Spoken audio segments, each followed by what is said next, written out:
What's up, everyone? It's been 1 minute. It's been one hot minute. we uh we kind of had like a little bit of a slight delay because my modem wasn't working, and then I got a new modem, and I didn't have time to set it up because my dad was in town, and then like I got kind of avalanched in pages. We'll talk about that in a second, but we're back now. We're back. We're back and we're better than ever. I think. I don't know. Is this season 2 because we have a new modem? I don't know. Maybe. Uh okay. Okay. Okay. Umbrella Academy came out on Netflix. You've probably already know about that, but I figured I'd let you know because it's cool, and I didn't necessarily work on the source material that they're pulling from because I'm only on volume 3 that's coming out right now, but I figured I'd mention it to you because it's awesome, and I'd be watching it anyway, even if I wasn't working on Umbrella right now. Um, what else is going on? God, stuff came out. I guess pick up comic books. We're gonna talk about like what I've been reading and stuff. Uh, what else is going on? I don't know. I'm a little unprepared for this, and I'm gonna tell you why. But first, let's kick it over to Photoshop. So here's our Court of Owls page that we left seemingly ages ago. Um, it's a little bit neon. It's just like a hair neon. I don't know if we're gonna keep it that way, dear viewer, dear reader. Um, I think before we even get started, I think we're just gonna bump the saturation down just a little bit, just a little bit. It actually didn't affect the palette that much, the saturation drop. It only really dropped here and like in Croc, but I think that's worth it. I think so. Batman's got like a weird purple in here, which is actually kind of neat. Man, were we on to something the last time we were streaming? Maybe. Maybe we were. Um let's get into this and let's start painting. Let's try to finish this today as well. So we have like smoke and stuff, but smoke is boring. So let's work on the characters a little bit. Uh no, we should probably no, you know what? Vegetables before dessert. Let's do the smoke. So originally I had said that we should. By the way, it's like warm in Florida right now. I got the vapors, in case you can't tell. Um, so originally, I said that we're gonna try to use the smear brush, and I gotta move this a little bit. I hope you can still hear me. I was gonna use the smear brush a little bit, and kind of try to do these like painterly things here in the smoke, and my my plan, I was gonna use my smidged palette, these guys right here. Um, my plan was to practice that and then come on stream, and that did not happen. So we're gonna try them, but I don't know how good they're gonna be. Let's grab like a painterly brush, and let's just jump in. We're just kind of doing what we do, trying to find the light source. We're using what we put down before as like a guide, and we're just trying to like enhance what we have, trying to make what we have like interesting. Maybe like put a little texture back here. Um, so I wanted to stream way earlier this week, and that didn't happen, and let me tell you why. As a colorist, sometimes you end up juggling a few things. What happened to me this week was that I started the week on Monday with nothing to color. Like basically I had like a handful of pages, and that was it. And so I was like, oh, I'm gonna get ready. I'm gonna prep for Emerald City Comic Con.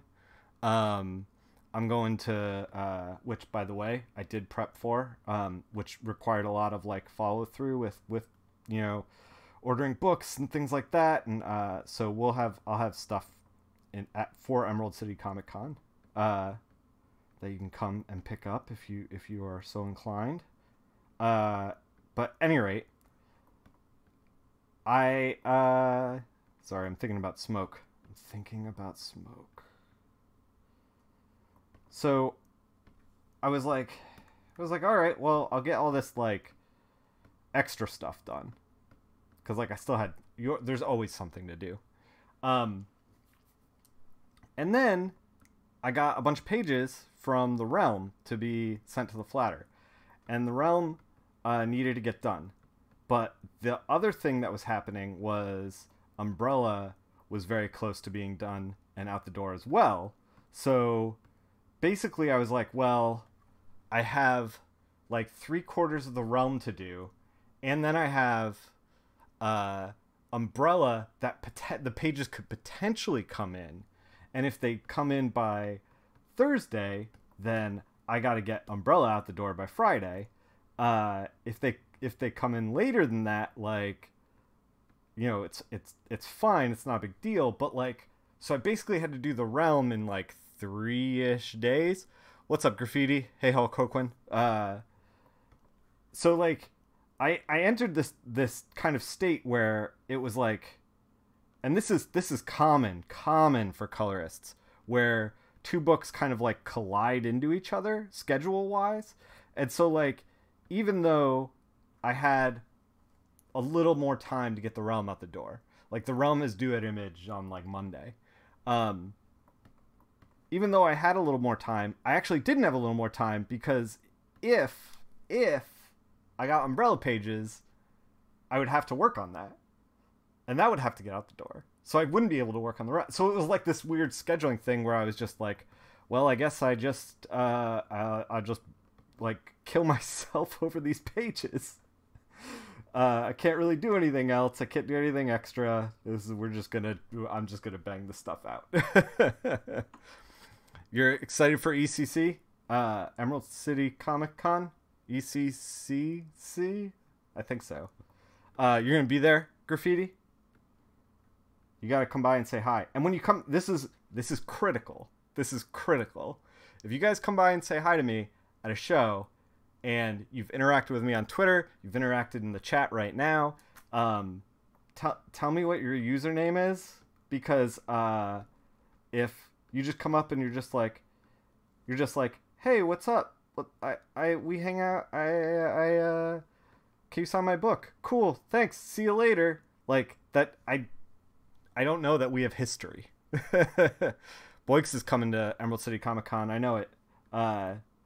Yeah, I'm stoked for that show too. I'm gonna get in town a little early and leave a little late, so I'm gonna get to see some of Seattle. So I'm always excited about that. See, I actually I really like Seattle, and I don't want to start a Seattle.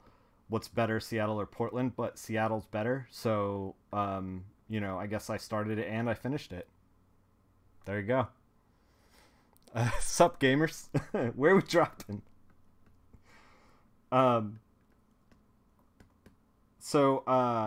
Yeah. So we're just trying to like figure out what we're doing with the smoke here.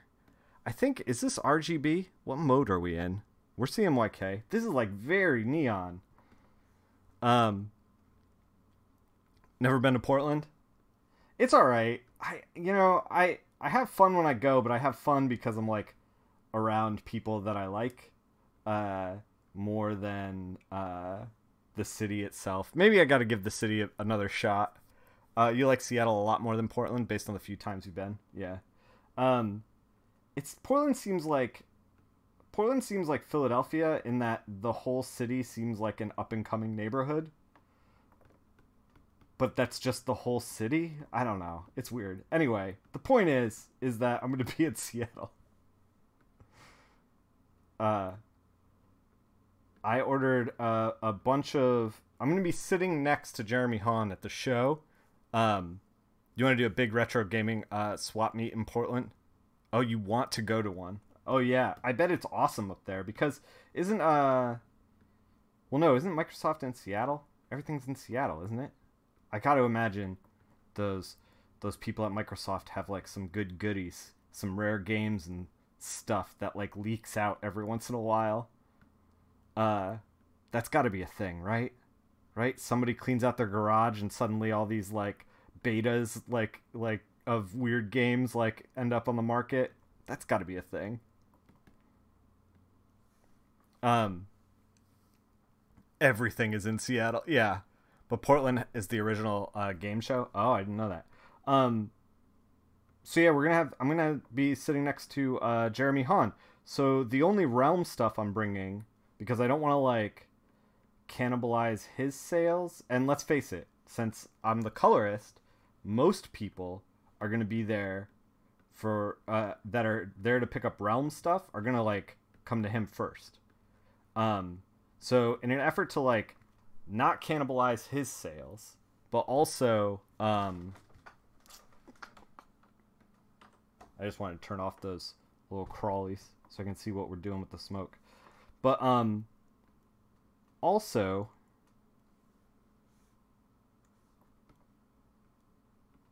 just because like I don't know how many I'm gonna sell even if I do bring them because I'm be sitting next to Jeremy.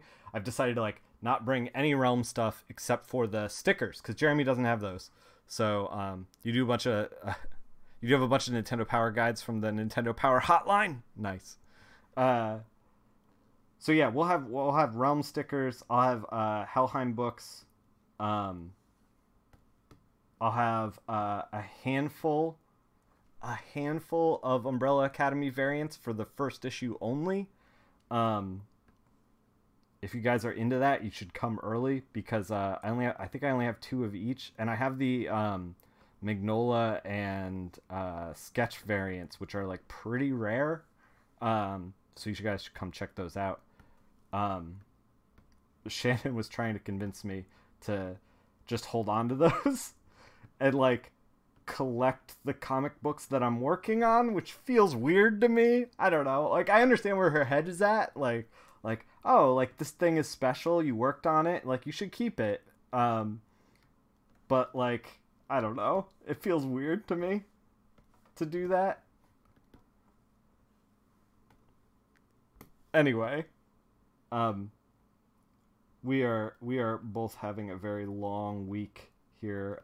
So yeah, between the realm stuff uh, that I was getting done, I basically had like 3 days to get the book done, and then I like corrected it today. And shockingly enough, when you rush through a project like that, there's a lot of corrections. Um, so yeah, I was working on like corrections basically all day today, all day. But I'm proud of the issue. I'm proud of how it came out.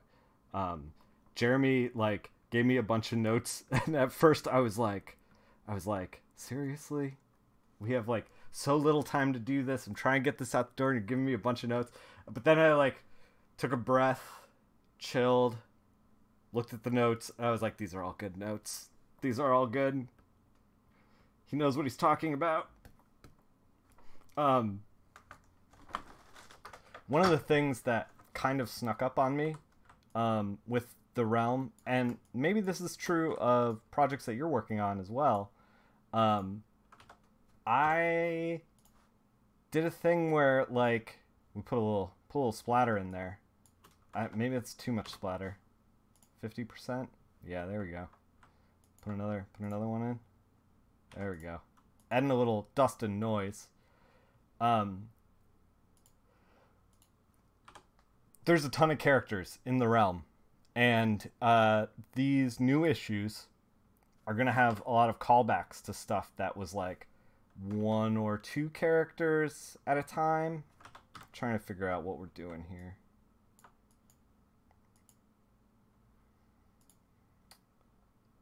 I'm trying to like focus on Batman, and to do that, I think I'm gonna have to like punch the smoke a little bit on the bottom and the top. Let's see if we can get there. This is like, oh, we're darkening up all of this too. Let's Let's not do that. Let's deselect that. The thing is, you don't want to get too dark. That's the thing. But we're in that green smoke. Okay, what if we tried some of these smudges? What do these smudges look like? Oh my god. What is happening with this smudge? Stop. Oh god, it's ripping out of the boundary as well. Oh, this one's kind of weird. Hey Sally, what's up?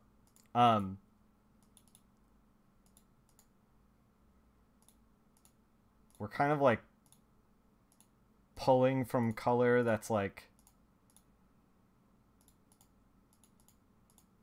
all around with this, which is like kind of neat. We're getting like a little bit of color variation in there. Right in time for the dank green smoke. Yeah, this is the thing, is like panel 1, Batman vapes. That's basically Batman rips mad clouds, panel 1. Done. Panel 2, he punches Two-Face. Done. Writing is easy. Writing comics is easy.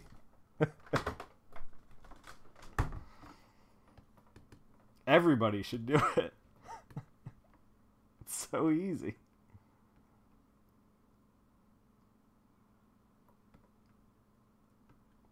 So like that smudge kind of like gave us some like weird colors, a little bit of color variation in here, and also it like kind of vagued it up a little. Vagued it up? Is that a thing? That's a thing now. Batman would vape.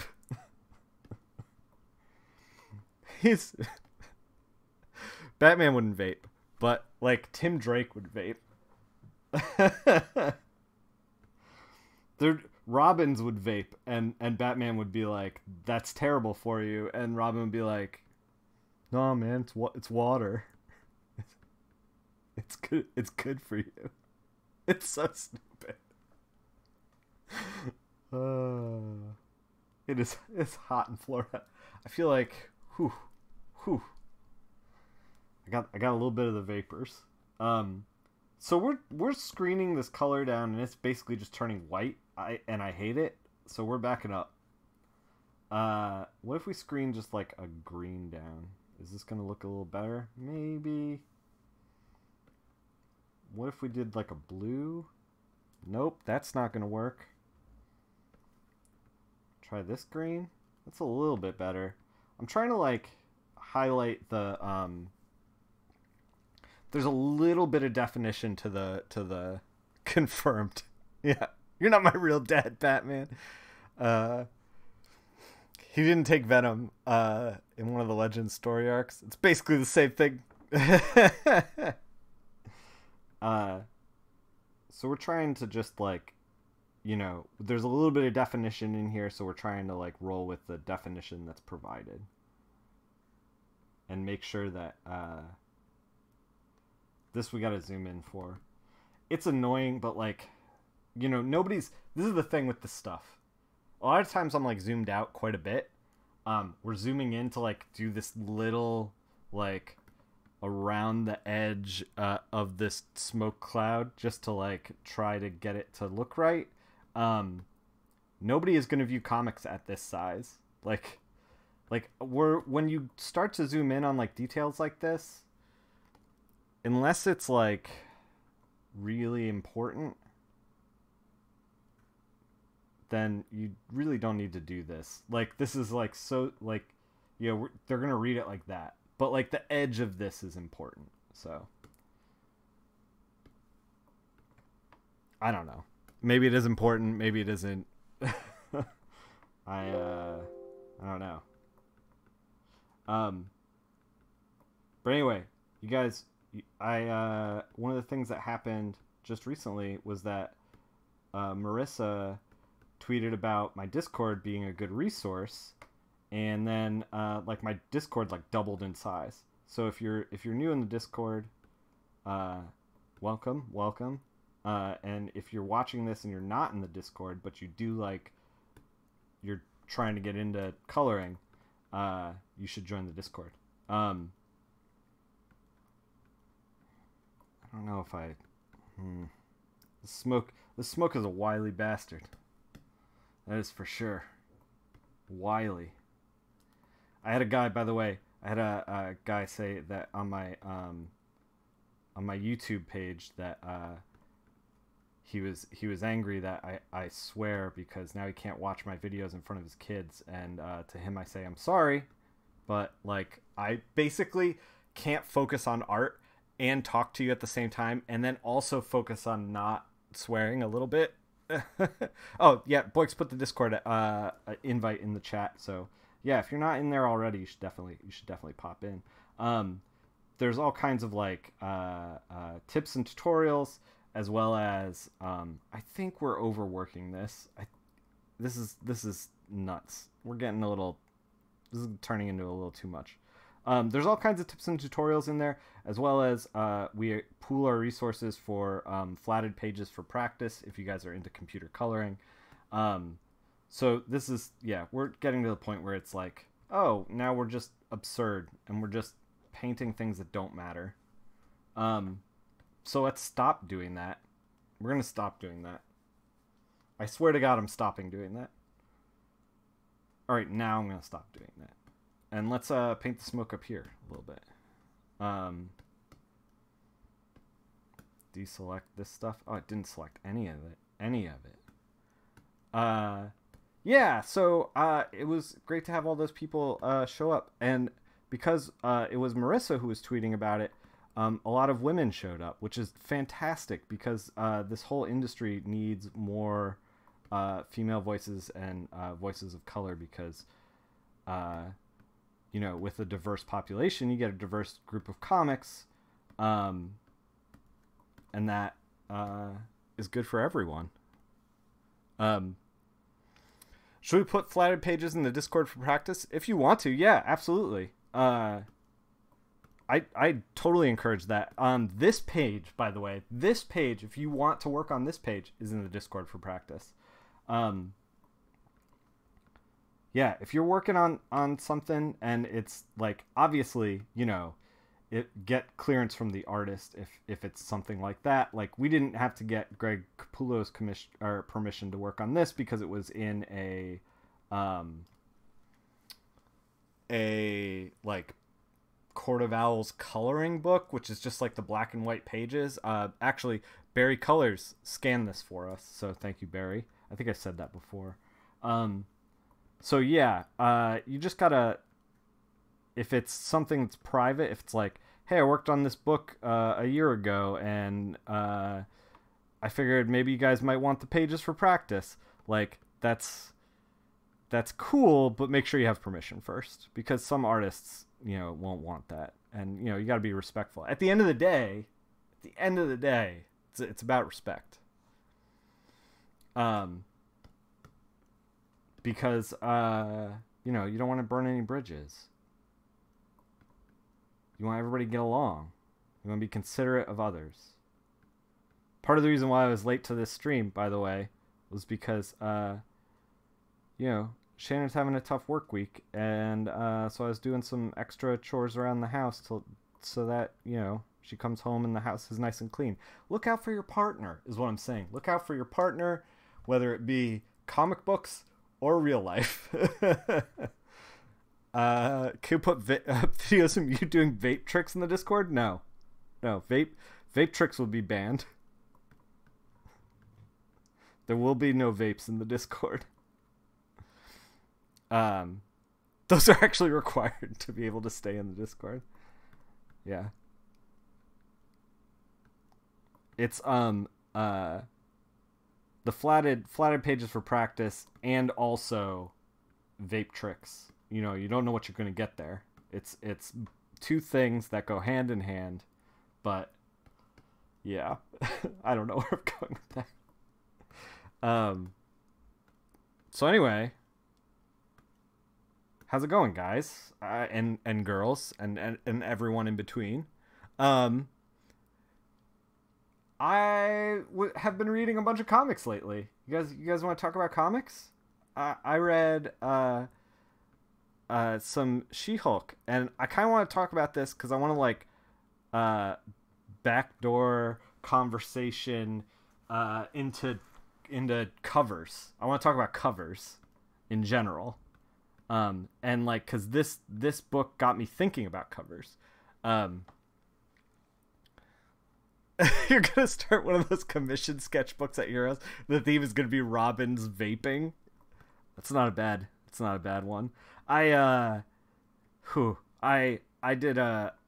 had a one of those commissioned sketchbooks for a little while, but I tabled it for a long time. I might start a new one. The theme that I had were do you hate drawing covers? That's all you have to say about them? Yeah, we're gonna talk about it in a second.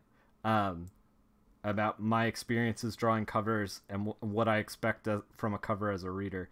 I had a theme that was self-portraits of you as an already established character. So it was like I got one from like Phil Noto as like he did himself as like if you ever met Phil Noto, he's a little short. He did himself as like this short little Punisher. I got like Hester in a Iron Man suit. I got like David Mack did one of like him as like R2D2, which was weird. It came from a weird place. I got Sean Murphy as a Ninja Turtle.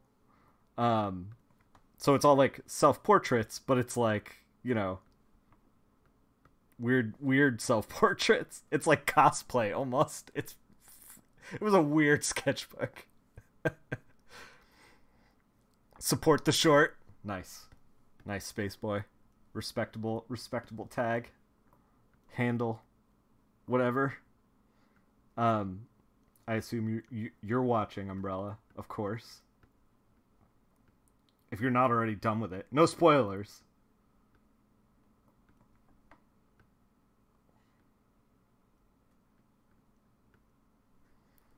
Yeah, so I started reading this She-Hulk run because I had wanted to pick it up, God, for like years. It's like '05 She-Hulk. Dan Slott is writing it, and a bunch of various artists are coloring and drawing it, which made it tough to get into to begin with. But this is like kind of some of the pitfalls of regular mainstream comic books is like the artists turn over. Like I felt like by the time I got into what one artist was doing, they would switch over to another. You did, no spoils, longtime fan. Had this name for a long time, and not only now people are getting the reference. Nice. It's weird because I don't think they used, like, I haven't finished the series, but like I don't think they've used the Space Boy name in like the entire thing. I don't know, maybe they do at the end. Don't spoil it for me. All right. So we did the smoke kind of. I kind of want to. Okay, so we have kind of a problem here. The problem, and I think I talked about this in the last time I streamed this page, but like we have his hand on top of his head with Batman silhouetted and the smoke. So if we add like all these things are kind of like blending together. So we want to make the smoke kind of as light as possible back there because we want to be able to like silhouette everything. The like more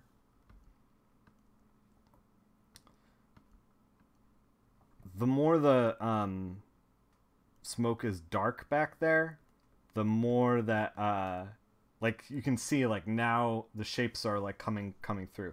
See, the problem is that like this, all the value is incredibly close together for all this stuff.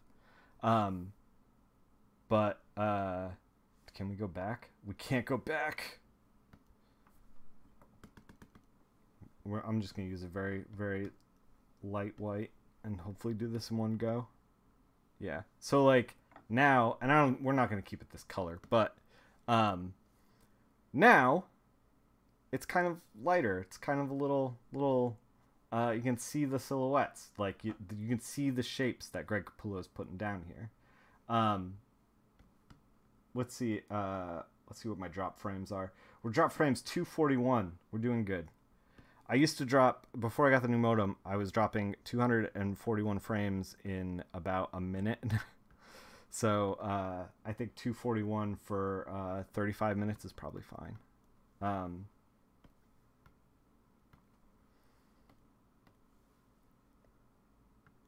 So yeah. So we want to make sure that, like, you know, this is reading well. And this is like the challenge of the whole page. Like down here we don't really have that challenge. Here it's very like recognizable illustration. We're going to try to not to screw up the composition there. But up here it's like, well, we gotta really work on this. Like, this is where most of our time is going to be. So let's think about it and let's execute. So yeah, that She-Hulk thing. So I've never read She-Hulk before. This was going to be the first thing I picked up. And my impression from the covers, and the covers aren't bad. Like, they're not bad in a way where it's like low quality or anything. The covers are like really good. They're really strong covers. I think Eddie Gradoff, I don't know how to just say his name because I don't know how to say anybody's name.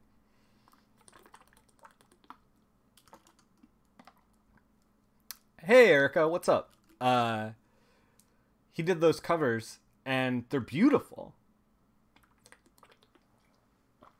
But they are covers that are like She-Hulk punching through the wall and like She-Hulk you know, marching up the stairs to the courthouse, you know, like it looks like a very serious book. You know, it looks like what I expected from those covers. Just sitting there waiting for the clock to turn 5. I hear you. From looking at those covers, I thought that the She-Hulk book was going to be like She-Hulk kicks butt and then like she kicks the bad guy's butt in the real life and then she takes them to court and kicks their butt again. You know, like I thought it was going to be like this like Law and Order serious thing, and it was not that. For anyone who doesn't know, that book is it's very like, it kind of reads like a sitcom, which is a little bit strange.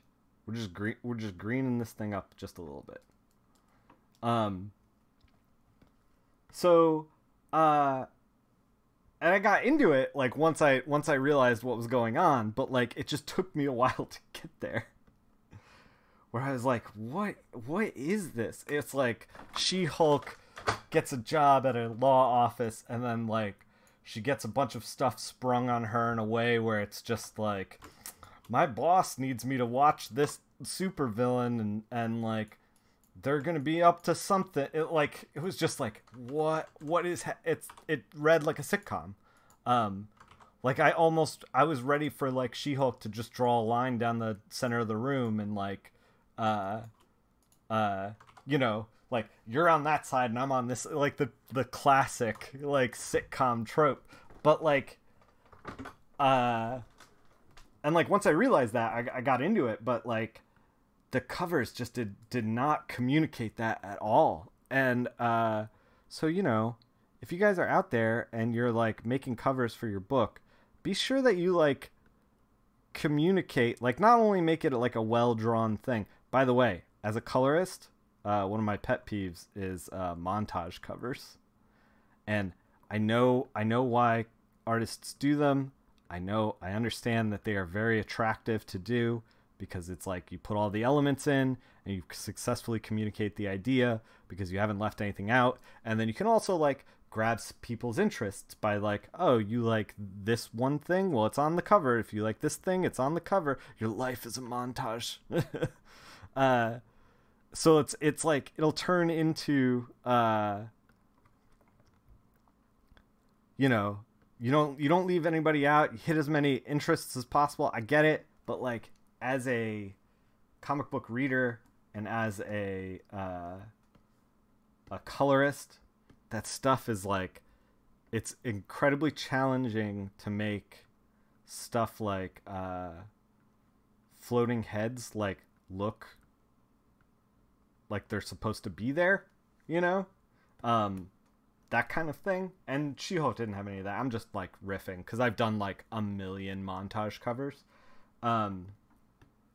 But like, I feel like the best covers that I see out there are ones that successfully communicate the idea of like what is happening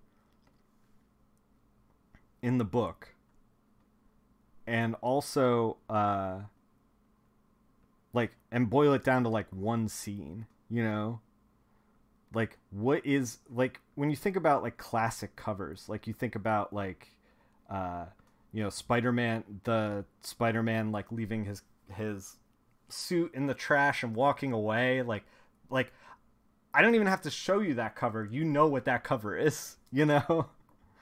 And there's a reason for that. It's because it communicates exactly what is going on in that book.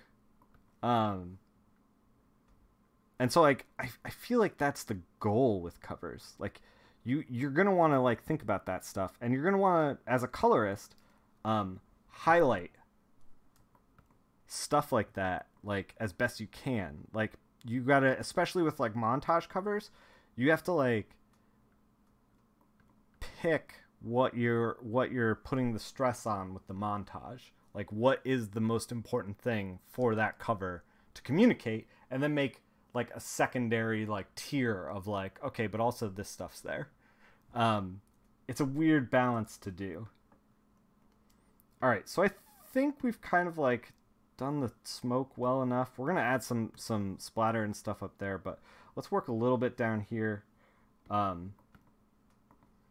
Jeff DeCall cover on the new Nightwing. Yeah, I agree. Yeah, that cover's awesome. He did a really good job with that. I mean, a cover is what convinces a new reader to pick up your book. It's important not only to satisfy fans, but to bring new readers in. Yeah. It's also like important to think like, what is the cover? What are you like trying to communicate? Like, thinking about that in general is also really smart, because like there's in all the variant covers that Ba is doing for Umbrella Academy right now, he's highlighting characters that would otherwise, that are like one-off characters that are in the world, you know? So like, I think the first one was God, I don't even remember the name now. It was so long ago that I worked on this. Was the Japanese superhero who had the can that you drank it, and then hey, Fake McCoy resubbed, welcome to High Society. You are now part of the comic book High Society of Colorists. Welcome. 13 months in a row, glad to have you.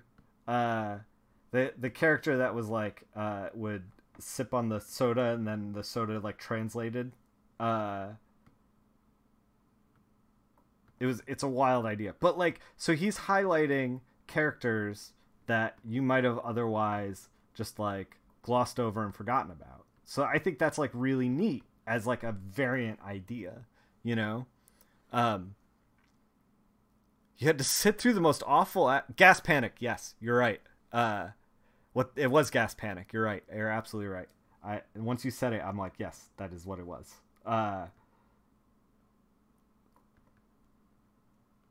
But like, you know, so he's sitting there with those covers, and he's like, okay, what's like, fans get covers that are variants if they're like either a collector or a super fan, you know? So like, the super fan is going to be like, I want all this obscure stuff. So Ba is like, here, put it on the variant, you know? Like, it's a great idea.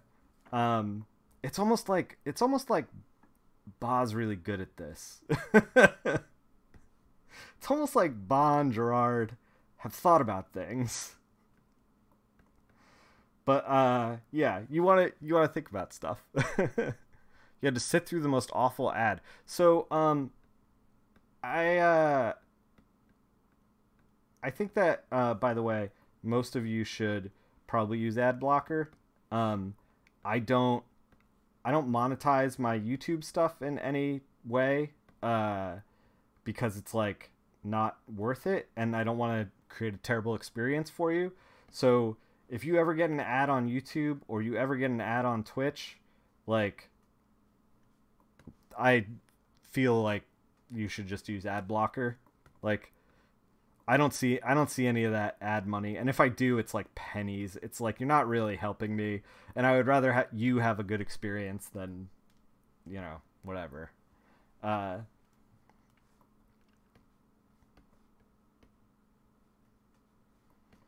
yeah, man, it's almost like Bon Gerard think about things and then execute very well.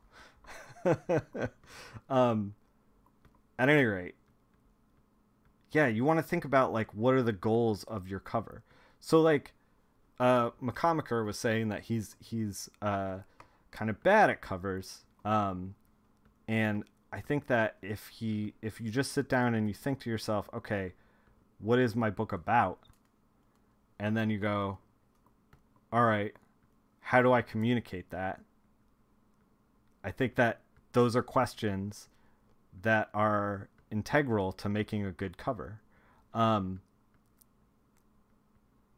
if you sit down and you're like, I'm going to make a cover, that like doesn't give you any direction or tell you exactly what's going on. I'm like leaning out of frame because because I'm trying to do the edge of this thing. I'm squaring up.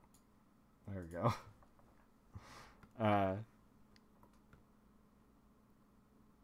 You can't block ads on the Twitch app? Yeah, you can't. PC only can block ads. We're gonna just erase that part because we want to get that jawline, get that croc look.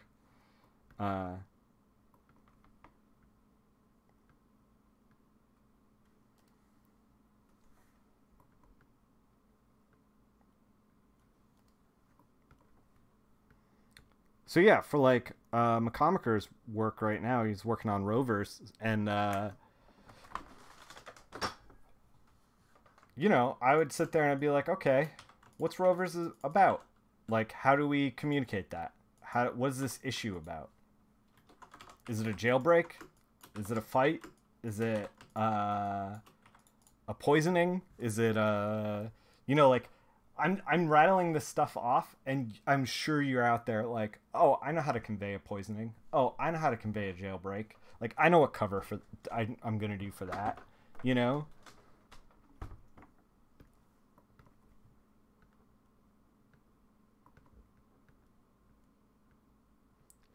The hardest covers that you have to do are going to be trade paperback covers. Within the industry, those ones are the really really hard. A lot of times trade paperback covers just end up being like whatever the first cover is in the line, or the best cover out of the 5 or 6 or 7 or whatever. Because of that reason. Let's see. What are we doing? We kind of finished the smoke. We got kind of like a thing going on here where like Batman's kind of like half in the smoke and half not, and so is Croc. We kind of painted in the leg a little bit into the smoke. We could probably like paint some of the smoke on top of the leg. Maybe something like that. Kind of looks like he's blending back into the smoke. We're gonna make that effect look a little better. Let's see if there's anything that we can do right now with the smoke in general. Because I like the smoke. I don't know if the green smoke is really like necessarily where we want to be. What if we play? Let's play a little bit. Play with me.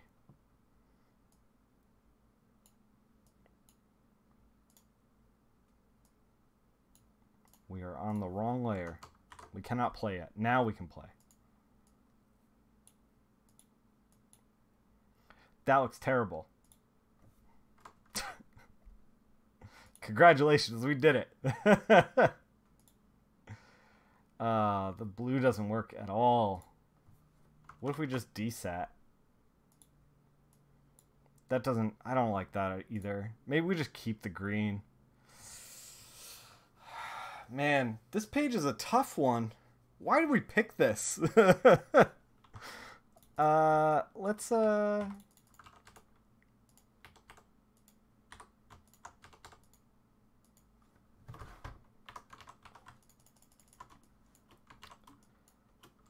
Let's get into Croc a little bit.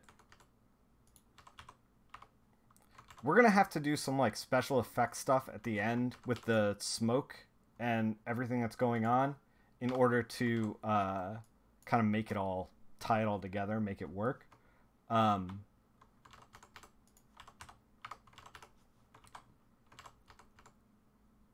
think part of the thing that's going on is that it's tough to find a light source. And we kind of made the light source back here, but it's not really back there. But we kind of need it to be back there for illustrative purposes.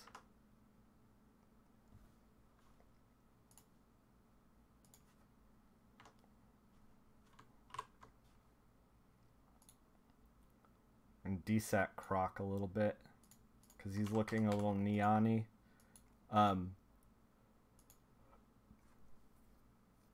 We're going to take his pants and try to tone him up just a little. Try to get a little variation between him and his pants. Try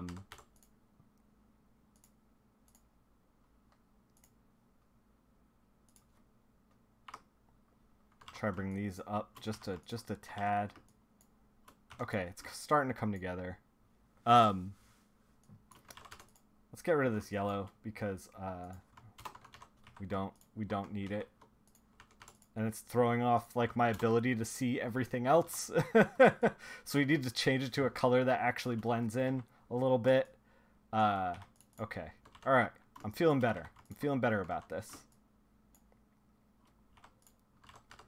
All right. Let's select Scarecrow in the back here. Let's make him more like the background. Whoa.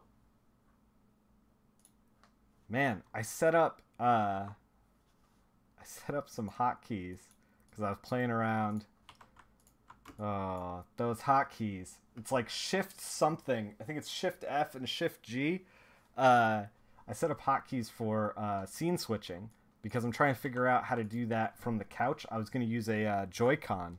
A Nintendo Joy-Con with a program called Joy to Key in order to like basically use it as a remote to like switch between scenes. And I think I just found out why I can't really do that with Photoshop and why I should probably clear that a little bit, because it will switch on me while I'm working. I thought I set it up to something I don't use in Photoshop, but Photoshop has so many buttons. Anyway, let's work. Let's paint. Let's get in here and start painting, people.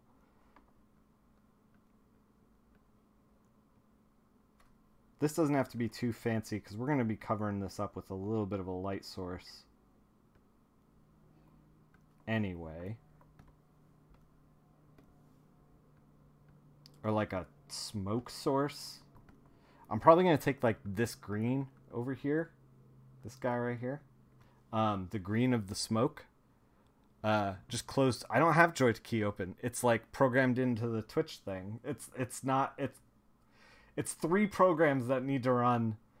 And I just set up like the wrong hotkey. Is basically. I need to go in and like turn off the hotkeys. It's not Joy to Key. It's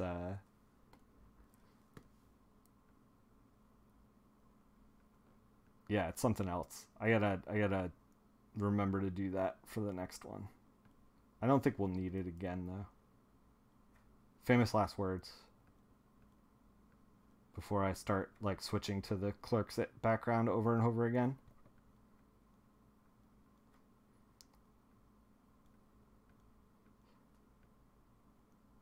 But yeah, we're gonna push him in the smoke, so we don't have to get too like perfect with what's going on here, because he's gonna fade back anyway. Let's actually kind of mute the tones on here a little bit.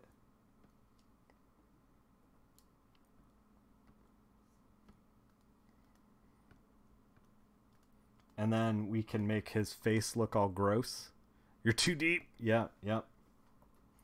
Yeah, I'm like in 4 programs. So Joy to Key is for the Joy-Con, but the quick key setup is just like the quick key setup. We're making his head look meaty. Just adding in some like highlights and stuff. We can actually kind of just like throw a little grad through it. So Capullo does a really good job of like making surfaces on Two-Face look nice and gross. So we're gonna try to embrace that. And he's also like doing like these like veins and stuff with like darker areas here. So we're gonna try to embrace what he's putting down and amplify it. And originally, this page was originally colored very, very like desaturated. So we're doing kind of like our own riff on it. It was very gray. So we're making Two-Face look nice and nasty. But we might have to shift him a little more red when we're done. That's fine. A lot of times this will happen where like I'll do like some screen on a character like this, like we're doing right now, where I'm like popping in highlights, and the highlights are making it look a little more orangey or like a little more purpley or something like that, and we'll just, you know, go into like the color balance and fix it basically. It's not that hard. I suppose we should be using like let's see what happens if we use a green, because green is the actual color of the light source for this. I believe it is. This is like, I'm greening it up a little bit, but I don't know if it's worth it. Maybe it is. Maybe it isn't. I don't know. I wish he was coloring that. You're too deep. We're clerks now. This is kind of great. Oh, thanks, man. You're planning to shoplift? I appreciate you informing us. Please don't steal comics. Please. A very small group of people work very hard on them. What if we green this up a little? Oh, that looks real gross, but maybe that's not where we want to be.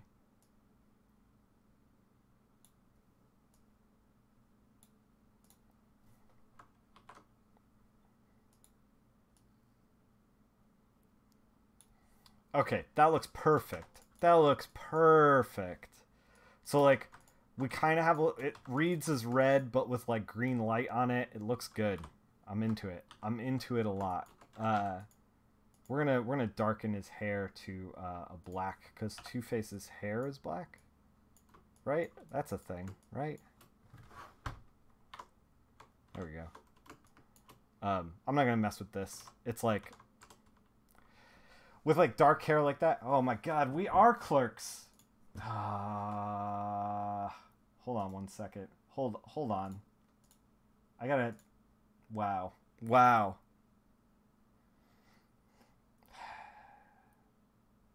I gotta change these hotkeys. I gotta clear them.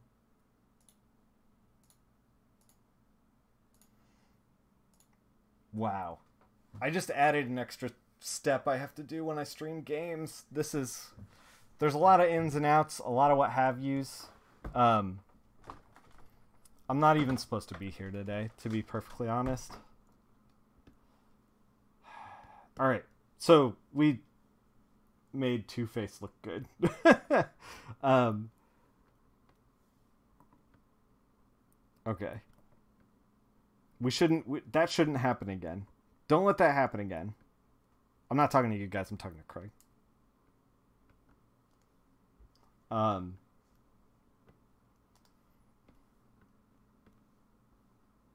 all right. Let's finish up the shirt here. Should only really need a grad through it.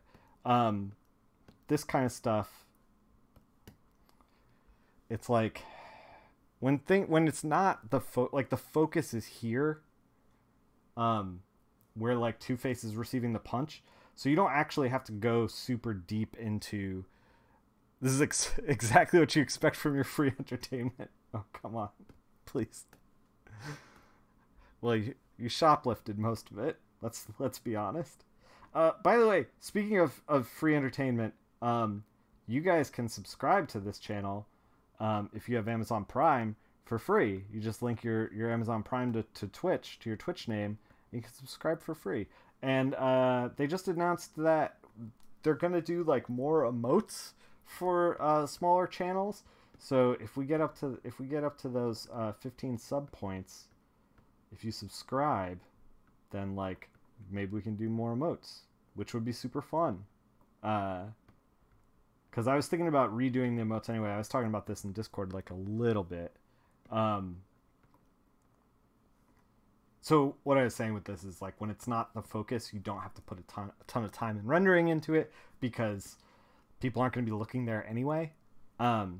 Basically, comics is an elaborate game of like, please don't look over here. Please just look over here. It's like magical sleight of hand, but like the misdirection is to not look at the magic trick. I don't know. The misdirection is to don't look at the misdirection. This analogy's falling apart. I'm sorry. But yeah. So I've been thinking about updating the don't look at me emote to something else, maybe? I'm not sure. Or maybe just update it, make it a little more clean. I haven't decided yet, but then they announced that like with more subs I could get some another emote. And we're pretty close to like the second emote.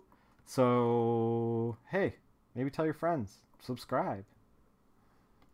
We'll make an emote. We'll make an emote on stream. I don't know. It could happen.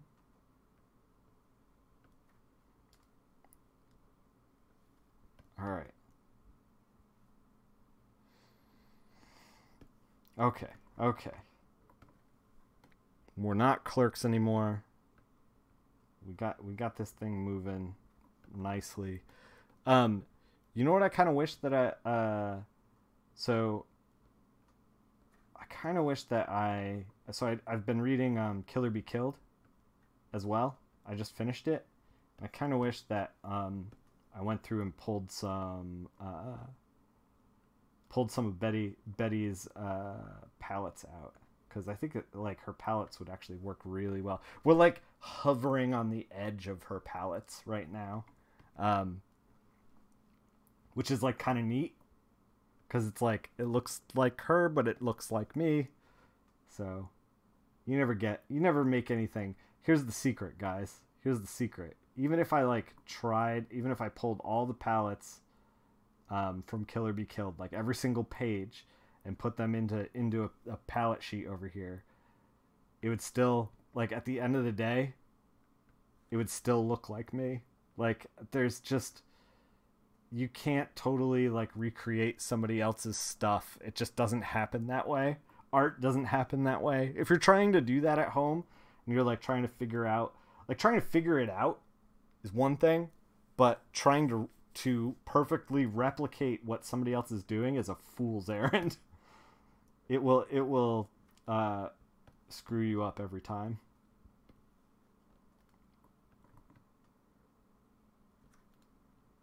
All right, we're kind of pushing his hand and skin tone back a little bit.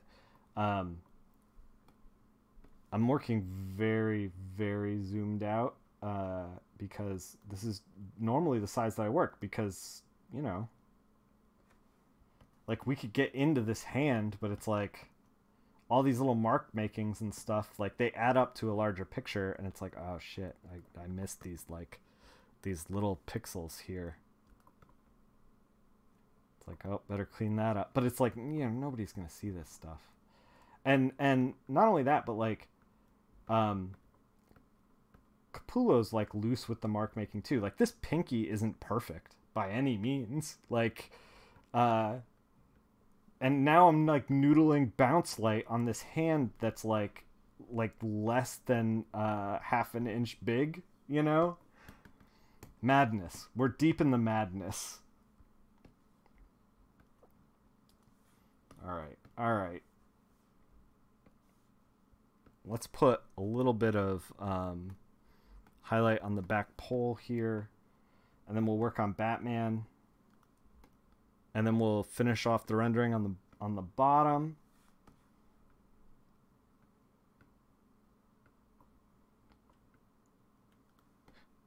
And then we'll do all the effects in the smoke.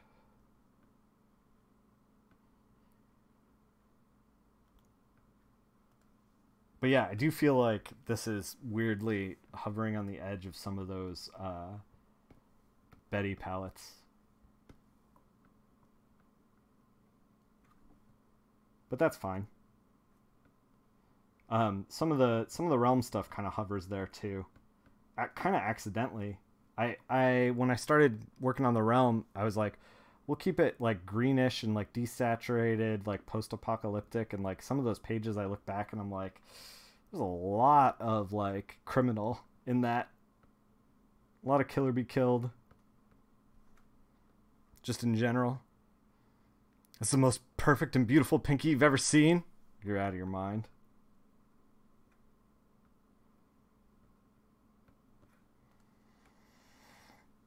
Put some highlights on Batman. So we're gonna take all of that and just kind of like run a grad through it and see where we are at.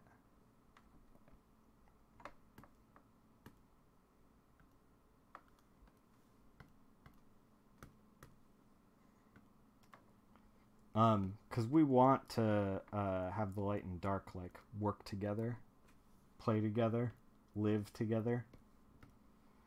So we had to boost the contrast there, especially because like you want this highlight to read as a highlight, or at least I do. I don't know if you guys can tell, but with like Two-Face here, but I like really high highs and really low lows in coloring. I feel like I'm maybe kind of alone in that. Like there doesn't seem to be, like, it seems to be like the trend in comic book coloring. Maybe this is just like me perceiving this and isn't actually true, but it seems like the trend in comic book coloring is to take something like this and just go, okay, fill, like really knock it down like that rather than that. You know, like really try to like step the highs and the lows, like get them closer together so it's like more midtones. But I like highs and lows. I like seeing the colorist get in there and like paint, you know? Maybe it's just me. I don't know.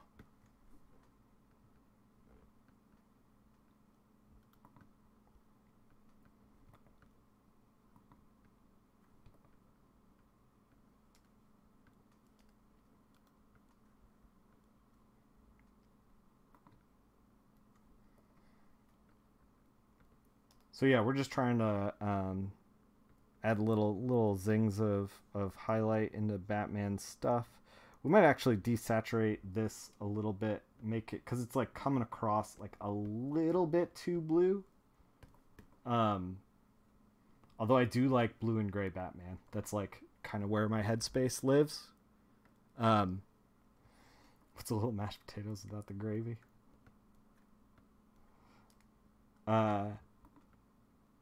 Yeah, so we're getting there. We're getting there. Yeah, we might desaturate it just a little bit. Batman's in every panel, isn't he? He is in every panel. Let's finish doing these like highlights, and I'm gonna do them with the Wacom all set up like this. I'm gonna do it like a real artist, like I'm using an easel. Like a real artist.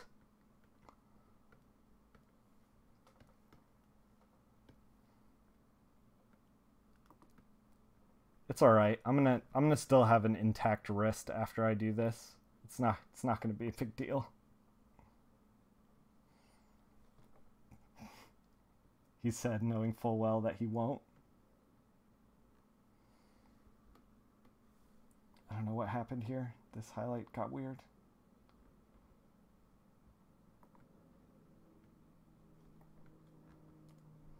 All right, let's desat just a touch on that Batman. Not a lot, just a whisper. Desaturation. There we go. It's like subtle, but it's here. I am bouncing between the two. It's so subtle. This is some of the stuff that I'm like, does anything I do matter? Just like, no one's gonna pay attention to that. All right, let's.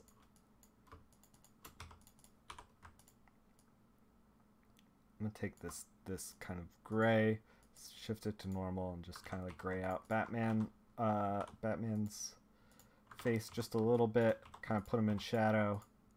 I think the rest of it looks good. This panel's done as far as... Oh, wait, we didn't do Croc at all. We're going to do Croc. I was going to say this panel's done as far as rendering goes, but we also didn't do this leg. But this leg is so strange. We're going to just 50% that to call it done.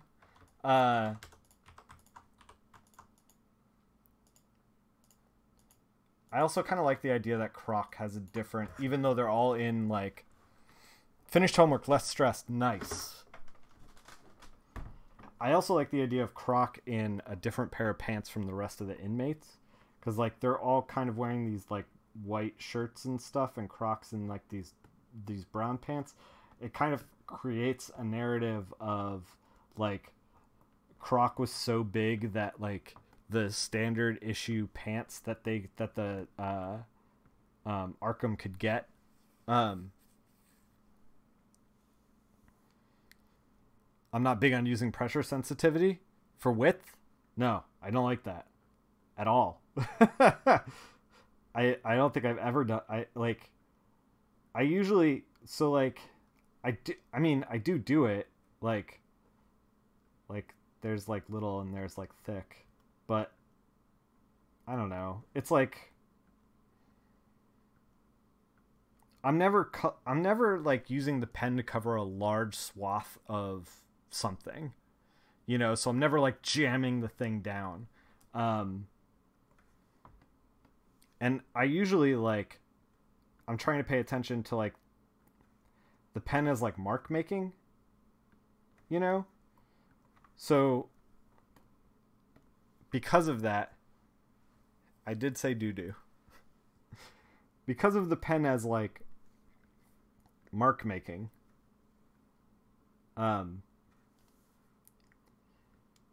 you have to kind of like be aware of this is tough to describe. So you have like the marks that I'm making here, right? And like they're all kind of the same.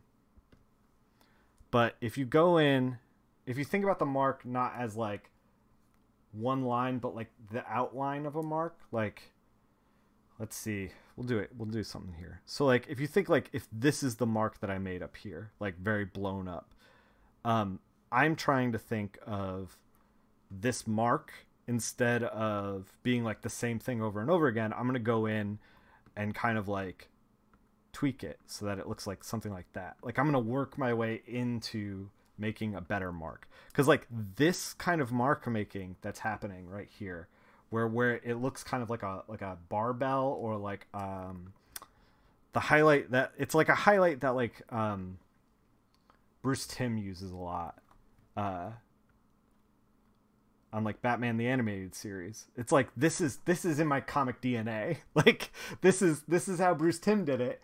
And then I watched Bruce Timm stuff and like read his stuff for like years, and now it's just like in my DNA where like I want to make that mark making. So like in order to make that mark making, I have to kind of like you know, go from the outside in like this, you know. You kind of like make the mark that you want to make and then tweak it to make it thinner in spots, thicker in others. That kind of thing. Adds a little bit of like variation to the mark making. I did like karate chop for that. I don't know why. This is why I swear on stream, because like I don't know what I'm doing. Like I'm so focused on like doing the art and talking to you that like the rest of my body's basically autopilot, and my autopilot is karate chops apparently. But you know, you can see what I mean. It's like this mark right here. We're going to zoom in. This mark right here is super boring. It's just like, oh man, we're not using a brush. It's just like, I went like this, it's done. But like, if we go in further and kind of like, all right, let's make it kind of like a sliver there. We can kind of like eat into it there, and then like it'll come to a sliver there, and maybe even like have like another one down here. Now it's like an interesting mark that's being made. So this kind of stuff, by the way, is like,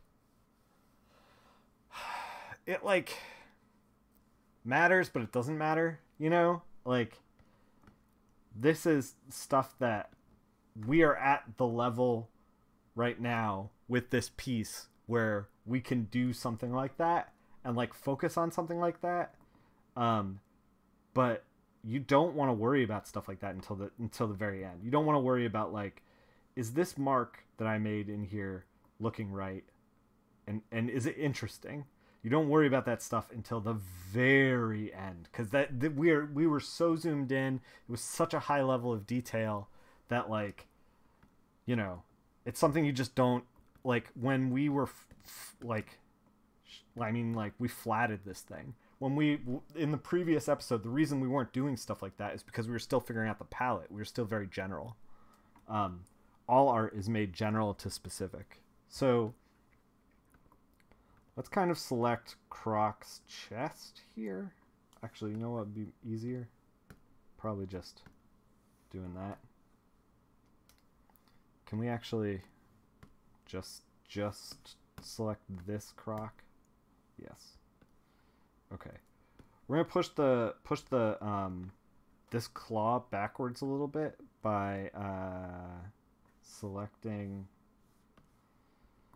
the smoke color and just kind of blending, pushing it back.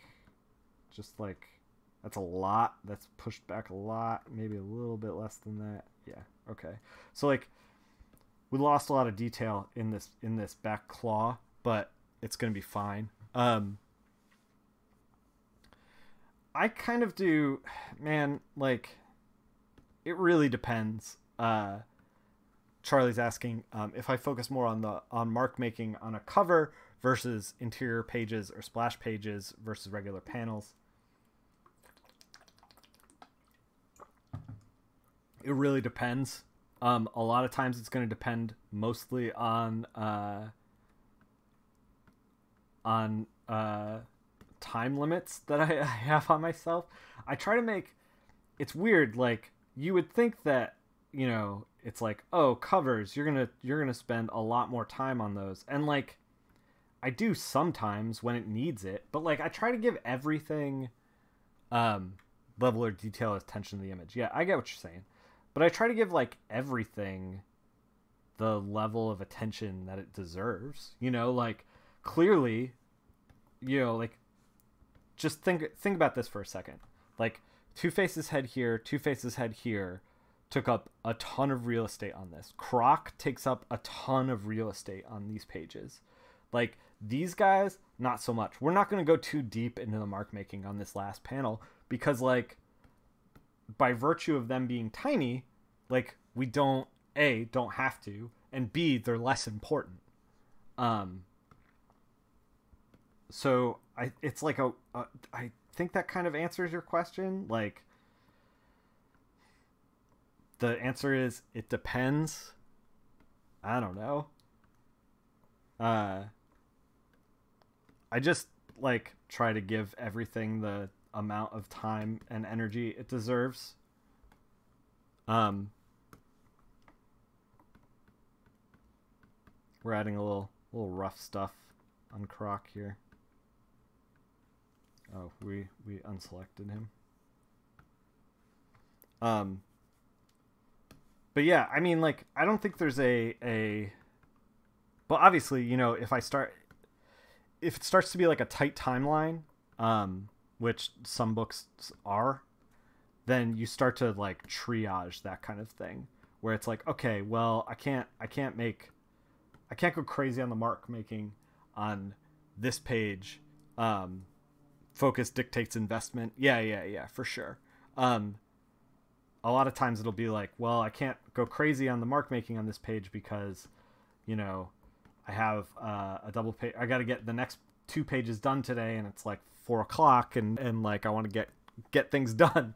You know, sometimes I end up in that kind of position as a colorist because, you know, people we're like the third person in the chain out of 4.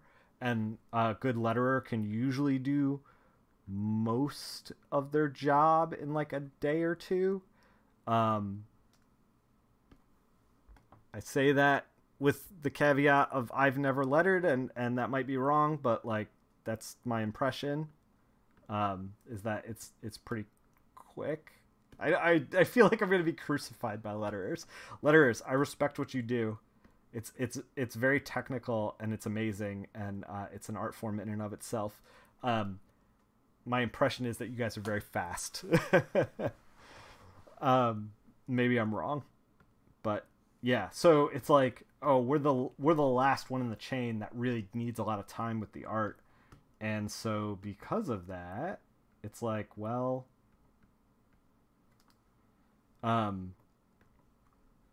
things are going to take as long as they're going to take, you know. You're going to spend as much time as you can on it. I have never, this is the thing too, is like I've never like worked on a thing and been like, oh, I have 4 months to do this. I'm going to wait and then I'm going to do it later. Like, I usually, if I have 4 months to do it, I'll spend 4 freaking months on the thing. Like, on and off, you know, like it's just, I don't know, it's just the way it is. We're messing this up. This is not good mark making. In case you were curious, like this right here, this is not good mark making. There's no definitive shape. There's no like lighting. It's just ambient. It's just texture. That's all it is. Like this compared to like this has a clear light source, clear direction. There's good mark making, clear shapes in here. This, I don't know what the shape is in here. It's like a freaking mess. Let's back it up.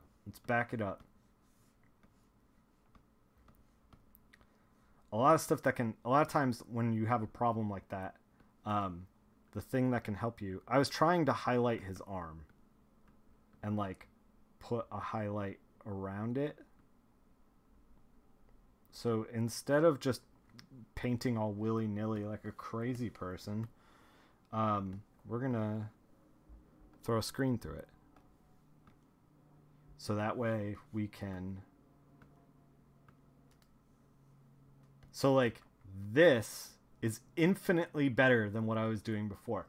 If you are new to coloring and like the small details are like difficult for you, like it was for me right then when my brain decided to stop working,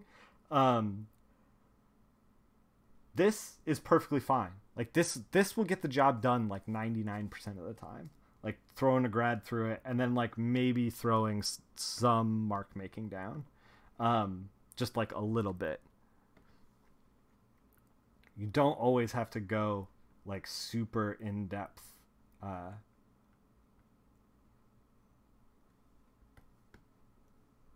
So like this is what mentally what I wanted is to make his shoulder look like a shoulder and not blending into his head. So we can actually grab like some of these darker hues and kind of do like a core light source, like try to like further enunciate this line here. And then kind of like this is the bounce light, the ambient light here.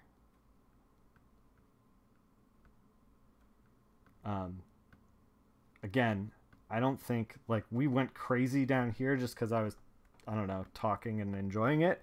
But like we don't have to go that level of craze over the whole thing. Like, honestly, even with a mix like this, it'll still read well. Still reads all right. We're gonna add a little bit in here so that this highlight and the highlight on the pants still works with the rest of it. So everything works, all the light sources are working together, that we're like kind of crowbarring into this thing.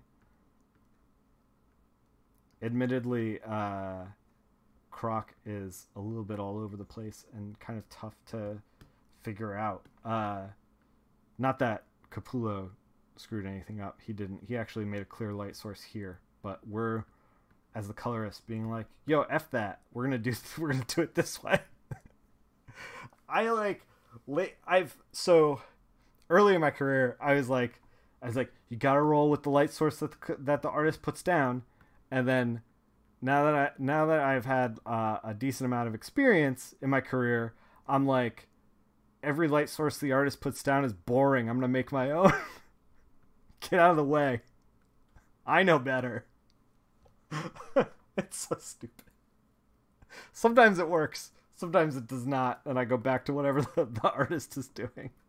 But artists who think about light source, by the way, if you're an artist out there and you're like, oh, I don't understand why my colorists can't like figure out my art. Like, what the heck? If you're not thinking about your light source, the more you think about the light source, the easier it's going to be for the colorist to color you. The more wrong you get the light source, the more difficult things are going to happen. The more difficult the colorist is gonna have, and then if they're an inexperienced colorist, the worse off you're gonna be. Yeah, I've been drawing lately, and I've started to realize that like the idea of where the light source is, burning bridges to create a light source. Yeah, exactly. It's not even that. It's like, you know, I don't know. Sometimes it's not even that like the artist did it wrong. It's like Capullo put a light source down. Like, he's smart. He knows what he's doing. He's a great draftsman. But it's like, you know, until you're in the seat doing the color, you don't think about like, oh, this would look better with like 2 light sources rather than 1. You know, it's like the colorist is approaching with fresh eye, and they're not thinking about, you know, the structure of the anatomy, the texture of a crocodile man, or like, you know, where they're gonna put the smoke, how the composition's gonna lay out. Like, all that stuff's figured out for them, so they can only think about, like, well, not only, I mean, there's a lot of stuff you juggle. Every artist is juggling a lot of stuff. Comics is a nonstop smoldering train wreck of stuff, but the colorist sitting there like, okay, let's figure out the light source. Let's improve the light source, you know? Yeah, I appreciate that, Charlie. Charlie says that he writes most of his scenes at night in a room with no windows, uh, just trying to make things easier for everyone. Yeah, I think that's called a novel. A novel idea is what I was saying before I got distracted. Yeah, I think that's a novel idea that you had right there. Um, he's also getting like hit in the face with like one of these smoke things. So we're gonna try to amp that up. I didn't realize that initially. Maybe that's the light source that I'm like putting in here. Is him getting like dinged in the dinged in the head with one of these smoke pellets.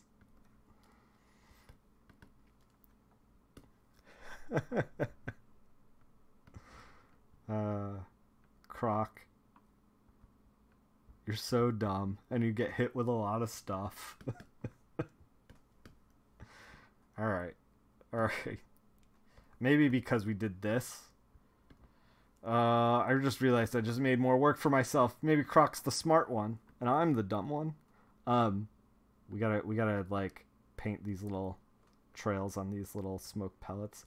Maybe this is a good idea because now it's like, oh, now I can see the smoke pellet that I couldn't normally have seen before. We're highlighting them in a way, which is probably good. Probably.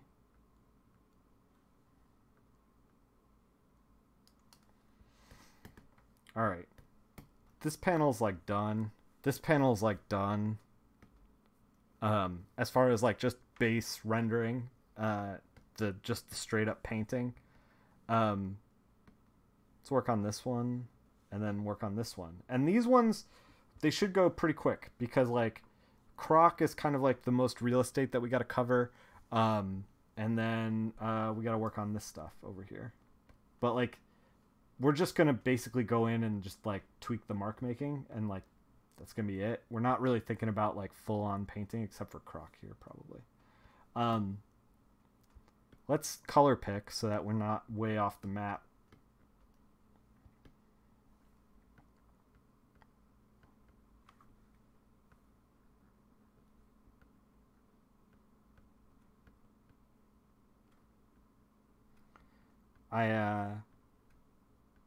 I was talking to by the way, if you are an aspiring artist or writer or insurance salesman or whatever, I was talking to Matt Wilson the other night, and we were chatting about how like when we were in art school we didn't really get it. Like it was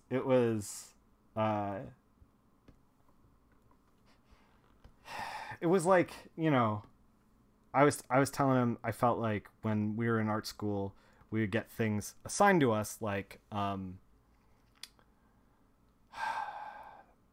of the assignments, sorry, my arm is like cramping up. It's been a long week. One of the assignments that we used to get that a teacher would give us would be like, hey, for my class, fill a sketchbook.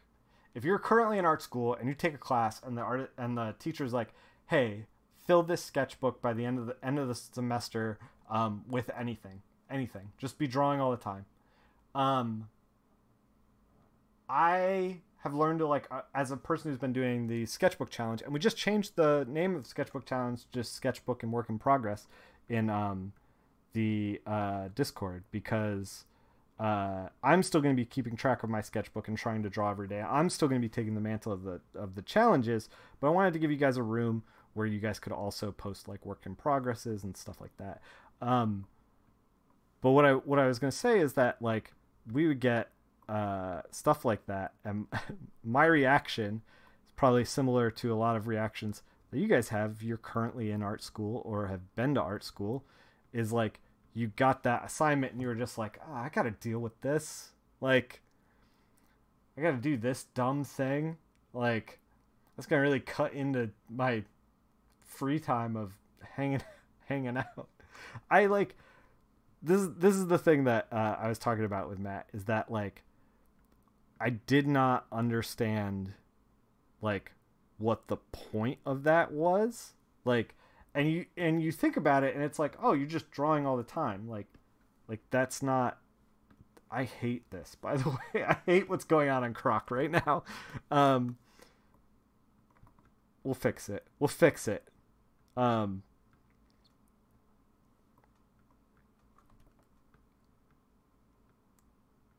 gonna fix it. So yeah, I had this like attitude of like, oh man, but like I was, 19 or whatever, and I didn't understand like that I should be looking at that as like an opportunity to like practice practice things that I'm not good at in order to get better at them in a way where I am not judged or graded on them. Like that teacher was trying to make a engineer a situation where like I got used to drawing all the time and practiced things that were difficult for me. And instead what I said was like, I'll just save all of this for the end and then do like fucking, I don't know, like 50 terrible sketches in it at the end and get like a C, like I was like, oh, I got to deal with this. I don't have any time for that. Like I kind of feel like hold on, I got to figure out what we're doing with this Croc. Now I'm just throwing white highlights in because I'm just like, I don't know what the light source is. I don't know. Like for all that talk I just gave about light sources, I'm just like, whatever. Now we're just gonna do whatever we want. Apparently, well, because there's white behind him, so like I'm like, maybe it'll work. Anyway, so I felt like I never got. Now that I'm older, and if you guys are watching this, you are probably working on trying to get better as a colorist. I'm personally trying to get better as a line artist right now. So there's like overlapping sensations and overlapping stuff that happens. I was kind of bad at hands. I was bad at hands through most of college. Like not great, but not, I mean, I wasn't good, but I wasn't bad. It was just kind of like, I'm mudding my way through. And so I was like, you know what? I'm gonna get better at hands. And I was like, I'm gonna draw 10 hands a day for 10 days. And I did that. And I think that's what my teacher was trying to do when they were like, hey, like have a sketchbook.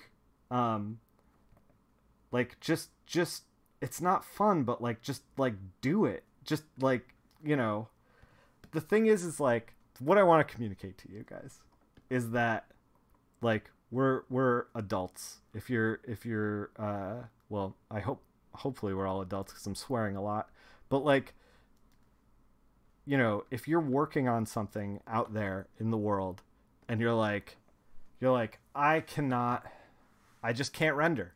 I don't know what's going, like, what your weaknesses are. Is it rendering? Is it color theory? Like, what is it? Identify it and then be like, I'm going to focus on this. I'm going to not necessarily create a sketchbook, but like, I'm just going to do the same scene. I'm going to take one scene, one panel from a page, or like one pinup of like a character on like a blank background or something, and just you're taking a writing class right now and you have to do daily free writing, and it's definitely effort to make yourself do it. Yeah. So like my advice to you, I mean, I'm sure you know this because you know how to make things, Travis. But like, like, what you're bad at, and then embrace that and be like, okay, let's just focus on this until I'm not bad at it. Let's, I didn't realize at the time when I was like making comic book pages and I'm like, the hands are always hard. Well, whatever, is that like, I was drawing maybe like 8 hands on a page over the course of like 3 days, So I was drawing like 2 hands a day. Of course I'm not getting better. I don't know if that math checks out. But But like, of course I'm not getting better. You know, I'm not doing it like enough. So it's like, well, you know, maybe before I sat down to like draw that page, I should have done like 10 hands in the sketchbook and then sat down and done the page. Um and that's something that I'm learning to appreciate now. Like I've been doing sketches just recently. I'm trying to create some like finished work for Emerald City Comic Con, maybe. I thought I'd have more done. If I only have like 4 things done, I'm not going to bring them to Emerald City Comic Con. But if not, then I will be at Fan Expo Dallas, and I will bring stuff there. But I realized through doing these like finished pieces that I'm not great at portraiture. And the reason for that is probably because I've been practicing full figures and hands for the last, I don't know, like month and a half. I have like sketchbooks filled. I have a trash sketchbook essentially over there that just says trash book, do not open on it. And it's filled with like, you know, just like mannequins to get like weight and pose right, and then hands. And now I'm like, oh, I'm not great at portraiture, and I'm like, well, time to do like 100 portraits, just like get them done, you know? It's like, as an adult, I find that studying and figuring things out is a whole lot easier, because like I just did not have the tools when I was like 19 to realize the opportunities in front of me. And now I'm like, oh man, I wish that I just like, I don't know, like I wish that I knew at 19, but like no 19-year-old really takes it that seriously. And then like if I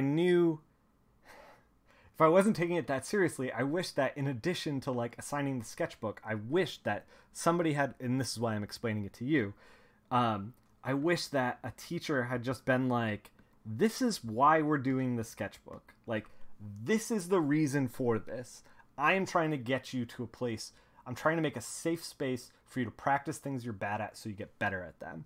Like, if I was that teacher assigning that sketchbook, I'd like, you really got to like black and white it for people, you know, because otherwise they're just going to be like, oh, this is just like an annoying thing I got to do before I drink a lot and then do art, I guess. I don't know. What do kids in college do anymore? They don't do the sketchbook. That's the whole point of this. They don't do the sketchbook. We're fading Batman into the smoke here. All right, this is just about done. We're gonna do a little bit on Croc's weird tongue that he has apparently in here. But yeah, dab on them haters. Yeah. Oh, that's what kids do in college now. You gotta always be zagging. Zag on them.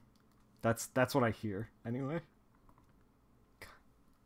But like, the best way to dab on them haters is to practice the things you're bad at. And then also physically dab on haters, because they're gonna hate that.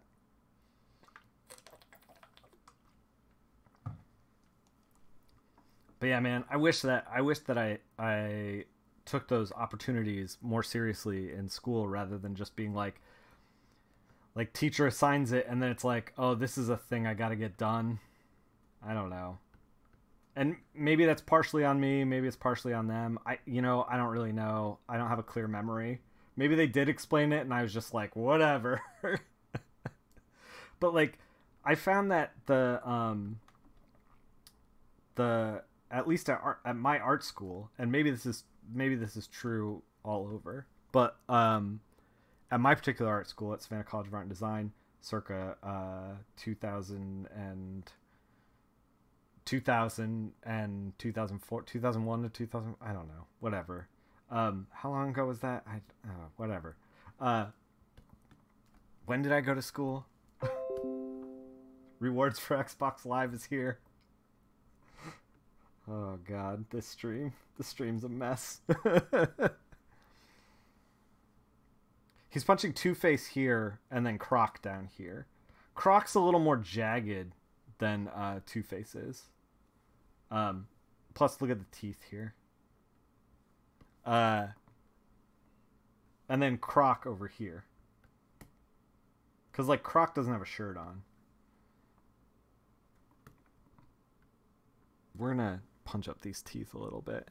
I'm just kind of, like, wandering around this now. Trying to do everything that we need to do.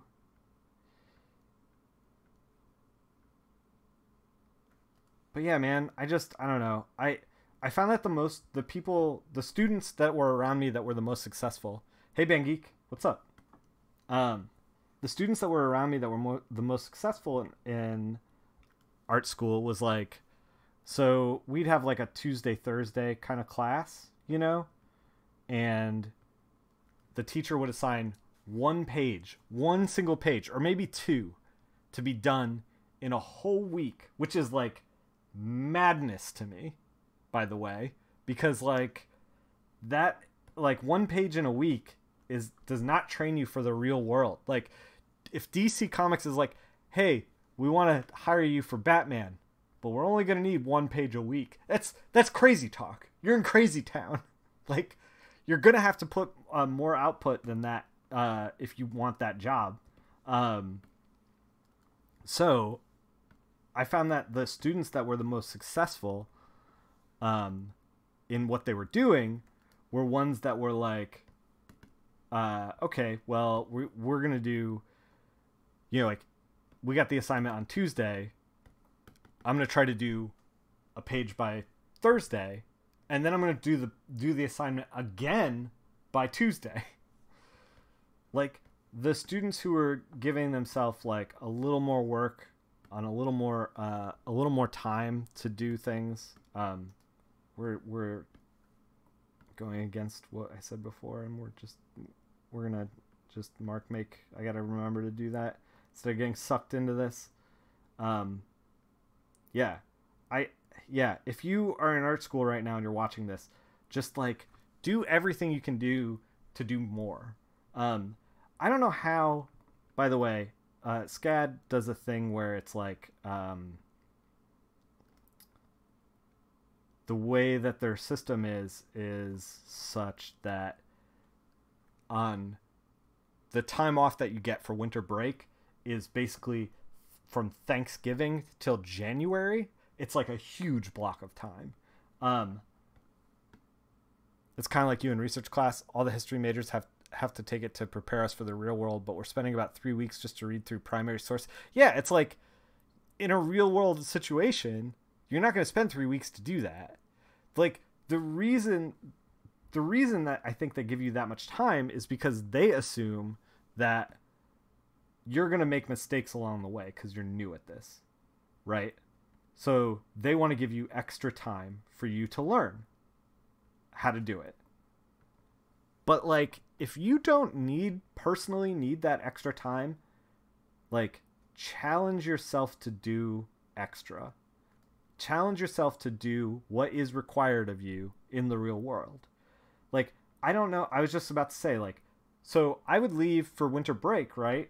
And then I'd have, like, how long is that? Thanksgiving to, like, beginning of January? That's like a month and a half. Hey, Walter, what's up? Thanksgiving to early January is like a month and a half. I don't know how a portfolio is about 10 pages. I don't know how I didn't have a new portfolio by the time I came back to school. Like, I don't know what I was doing. I should have had that. But, like, instead it was just, like, I don't know. I just didn't, I don't know. I hung out with my friends and drank coffee, which I guess is fine, but it's like, I don't know. Like I don't have anything to show for that. I don't know. Walter, by the way, is working on a comic called Metal Shark Bro. He's in the chat right now. You guys should follow him. He does art streams as well. He's a cool dude. He's also a Florida dude, like me. So we gotta like band together just because that's who we are. A nice rested brain. Yeah, I guess. I don't know. Like so much of like what I did in school was like, and I think that it wasn't even that like I didn't want to be hireable in like I obviously wanted to be hireable in comics, and I was doing everything that was asked of me, but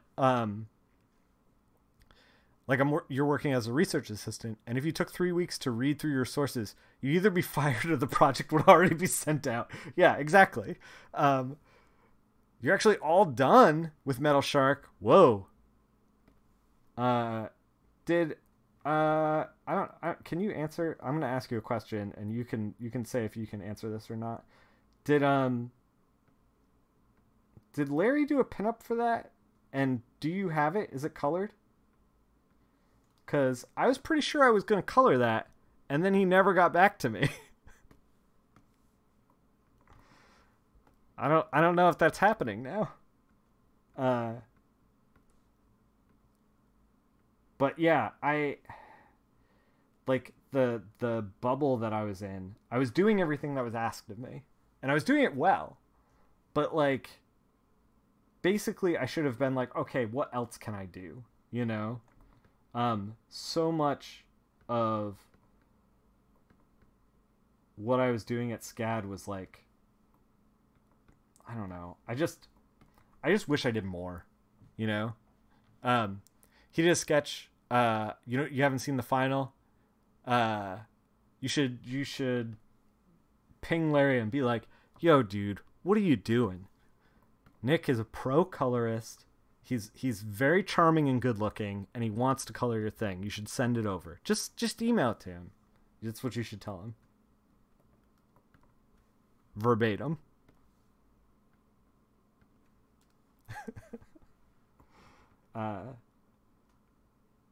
Walter's done web comics and stuff too. He's a good dude. I don't know if you want to throw up some of your links in the chat. I don't know. Actually, you might not be able to, Walter. Oh, so this is a fantasy snare. No. Please, Band Geek. But yeah, like comics are a unique situation because like if you were, say, for example, like a brain surgeon, it's not like you could be like, well, during winter break I tried brain surgery, it did not go well. You know, like that would be generally frowned upon, and maybe illegal depending on what country you're in, probably. So I think that we're fairly done with the mark making. I think we're gonna do some special effects and stuff. You're a hobbyist brain surgeon. Yeah, exactly. Oh, I dabble in the brain surgery, but like comics has this unique position of like, you know, especially if you're a student and you have that time off, like you can sit down and be like, hey, I wonder if I can do a monthly comic. Let me try to do a monthly comic. You know? I'm not in it for the money, you know. Just the love of the brain surgery. Yeah. And like the other thing is in order for you to, we should tweak the side of his face a little bit. We're gonna do that. In order for you to be like marketable in comic books as well as anything, you're gonna have to what are we doing? What are we doing?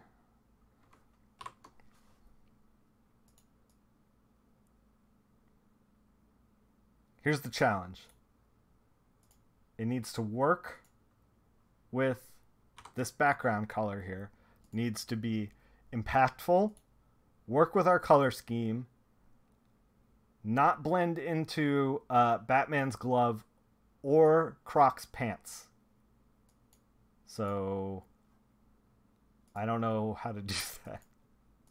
We're going to get there. Chat, we're going to get there. But yeah, also, like, knowing...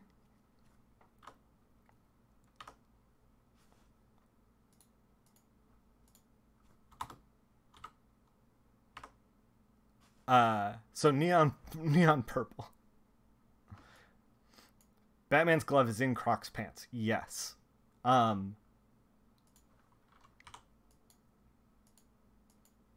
Knowing like how many pages you can do a day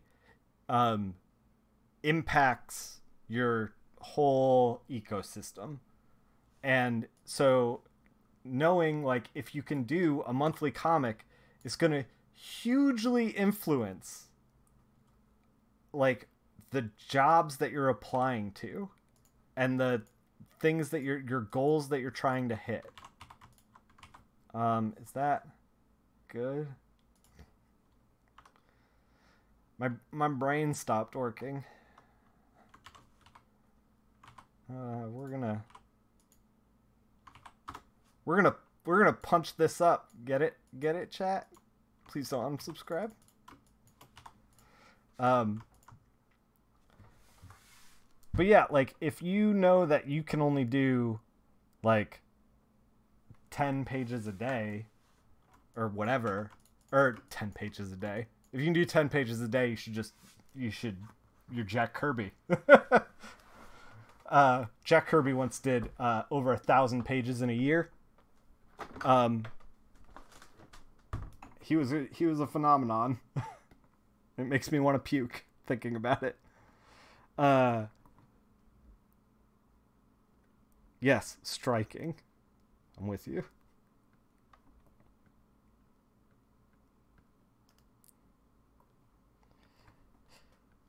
But yeah, if you know that you can only do, like, really do 15 pages a month, then suddenly you know how many books you can take on in a year. Suddenly you know how much lead time to ask for a project. If you can do, if you don't know this and you take a project that potentially, if you don't know this and you take a project and then you're like, oh, I got to do 20 pages this month and you can only do 15, guess what? People aren't going to like you. No one is going to be into that situation. So like, knowing this stuff is important. And I feel like I had every opportunity to figure this stuff out for myself when I was in college. I had every opportunity to follow through on stuff that I was like, I don't know, bad at, like to fix things that I was bad at. And I just wasn't doing it. I felt like because I was getting decent grades, why don't you just say yes to everything? Burn it down, Walter. No. I hate that advice. That advice was also given to me in art school. Just say yes to everything and figure it out. It's like,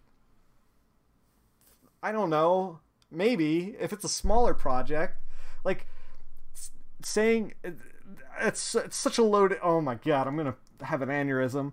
So like, here's the thing with saying yes to everything. By the way, say you're like looking for a job.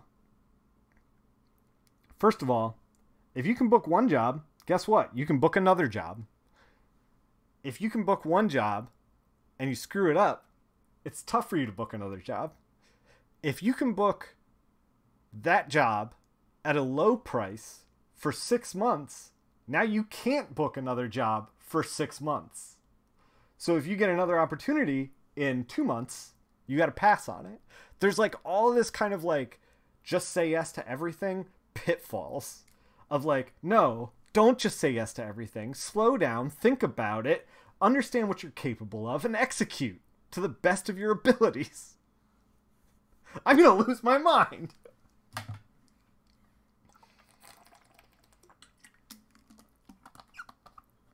I can totally get that done if I don't sleep or eat and find a time machine. Yeah. So like, I said yes to everything when I was like maybe like halfway through my career. I started having more opportunities than I could actually handle.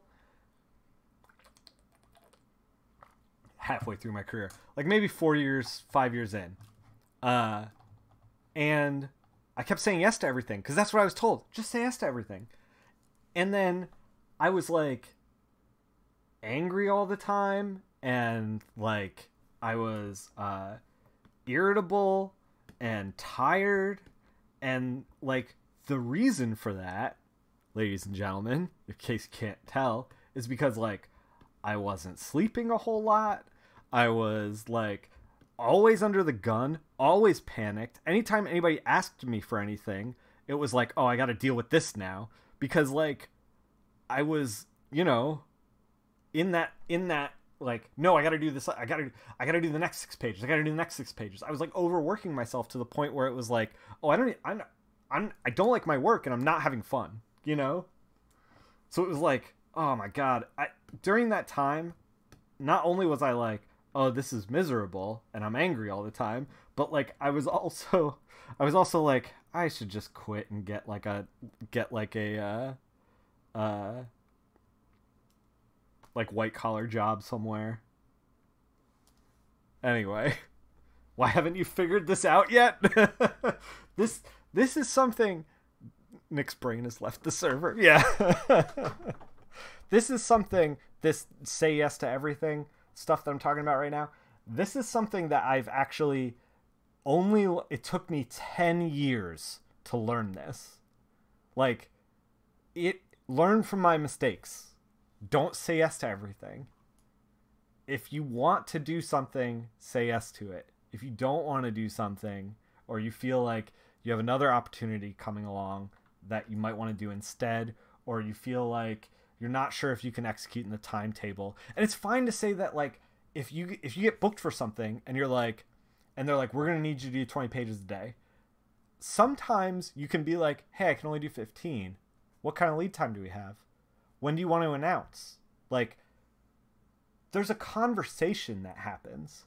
So you don't need to like know, like sometimes editors or other artists that you're going to work with, if you're a colorist, are going to be like, you know, we're gonna knock out the smoke. We've moved on to special effects, by the way. Yeah. I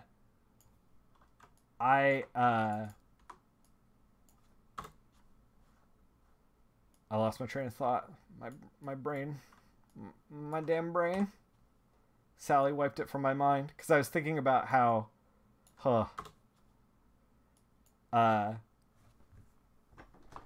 your problem right now is you're good at setting a schedule for yourself, so you know exactly how much you need to do to deliver on time, but you still work like everything needs to be done ASAP.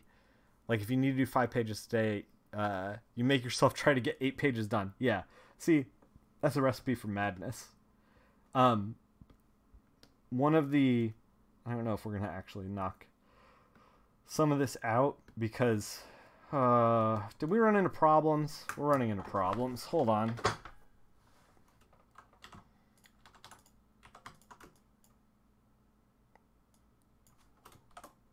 The problem that we're running into is I'm colorizing the line art, and the colorized line art is starting to blend into the shadows too much.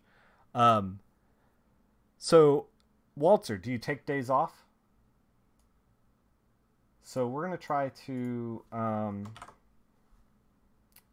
just make the whole of this a little bit brighter so that the line art getting knocked out, I don't know if this was a good move.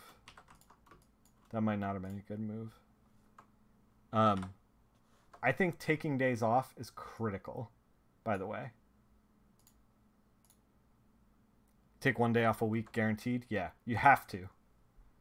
I think if you're getting stuff done, you're taking days off, and you're not miserable, like, more power to you. Um,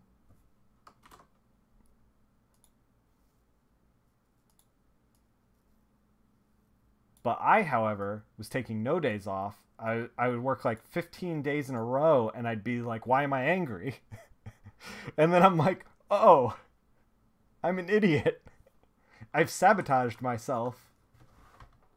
Like, what the hell?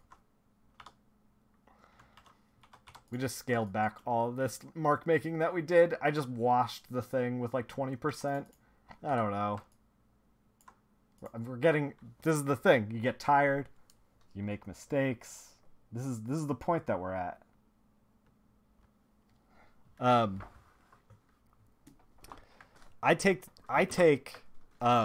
try to, at least. You don't take days off, Travis. You're gonna burn yourself out, man. It's a marathon. Like, the best advice that I ever got wasn't even, like, told to me. I, like, read it. Chip Zdarsky was, like, in an interview, said, I mean, maybe we just don't knock this stuff out. Maybe we just keep it black. At least in this panel. In an interview, Chip Zdarsky said that he takes Saturday and Sunday off every single week. Like, no ifs, ands, or buts. He's not working. Like, you can't ask him to work on Saturdays and Sundays. And I read that, and I was like, it, like, clicked in my brain. Like, oh, this is what I've been doing wrong. Like, and I was like, all right, well, we're going to try it. And one of the things that I noticed was that, not only did, like, the wheels not fall off the wagon, but, like, my work got better when I was, like, well rested. This is like, I mean, you talk to anybody else in the world, in anything, in any profession, and they're going to be like, well, yeah, no shit. You know, like, of course your stuff was better when you were well rested. Like, what did you expect to happen? But, like, this is something that I feel like the never-ending grind of comics, like, makes you feel like, oh, I need to be working all the time, always. Oh, I have to say yes to everything, otherwise I'm going to be irrelevant and no one's going to hire me. If I don't say yes to this project, then, like, I won't be able to work again. Like, comics lends itself to that mentality. You think it's expected we work 7 days a week, like you have editors saying we want to get the script to you for the weekend. It's expected you work on the week. Yeah, I mean,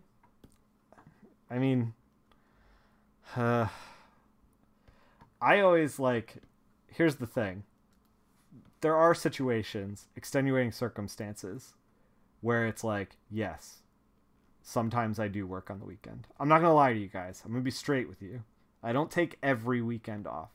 Sometimes I do work on the weekends. But other times, when somebody asks me to work on the weekend, usually my response is, does this really need to get done on the weekend? Or can I turn this in late Monday? Does this really need to get done on the weekend? Or can, you know, I do this by Tuesday? Is that fine? Or are we really going to have, like, the wagon fall off the wheels? What if I give you 20 pages now and I give you the 2 pages left on Monday? Is that fine? You know?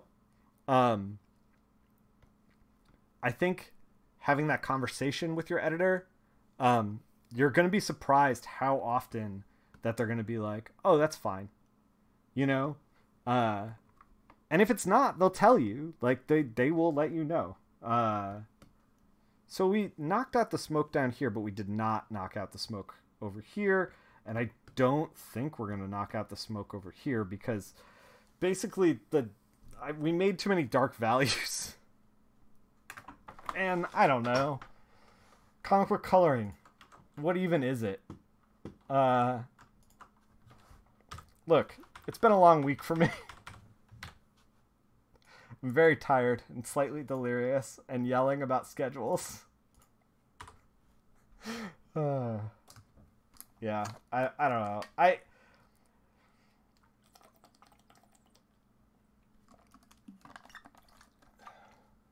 think maybe it's fine to, work on some weekends, but when you start to work on all weekends, when it starts to be like, oh, we need you to work this weekend, and then we need you to work every other day after that. That's when it starts to like, it starts to be really hard to like, A, get stuff done that's like you're proud of, and B, keep your sanity, like not be miserable. Like I was saying, I was angry all the time. It was awful. I missed 2 weddings because of deadlines. And like the reality of the situation is now I've done this now lately where like if something needs to happen on the weekend, or like I'm going to a Comic-Con and I'm out of pocket for 3 days and like a book is due, I'll be like, you got to give it to somebody else. Like it'd be nice to do, but like realistically, if I take this project, I'll be miserable and you'll be miserable because I'm going to hand in terrible work. And it's like, I'd rather hand in great work on time that I care about than like make the small amount of money. Yeah, it's a good start, Sally. And when you're earlier in your career, like it's a little bit easier to or a little bit harder to take more time off because you want to like learn. That's just what happens. And B, you care about it and this is what you want to do, so you're putting everything you have into it. And then B, you have fewer opportunities, so you try to take all the opportunities you can. Like, I totally understand that.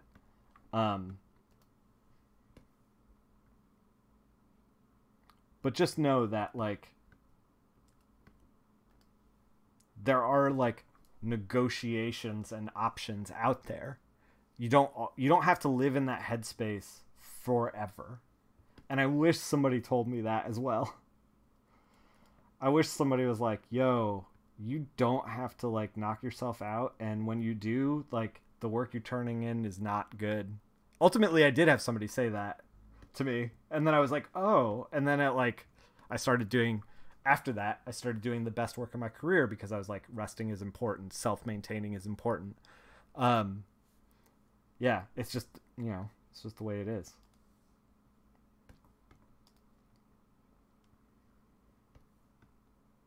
All right, what are we doing? We gotta figure this out. This old chestnut up here. We're almost done. I kind of want to add some stuff in, but let's figure this out. So we're gonna kind of do it like Batman and Croc are kind of like fading into the smoke here.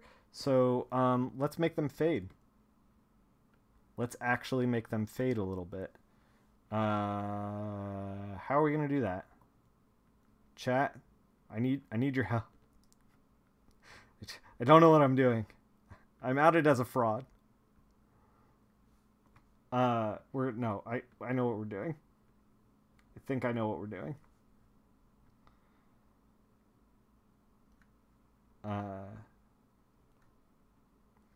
Yeah, man, I have very, very intense feelings about like being overworked, only because I felt like I was overworked to the point of my detriment.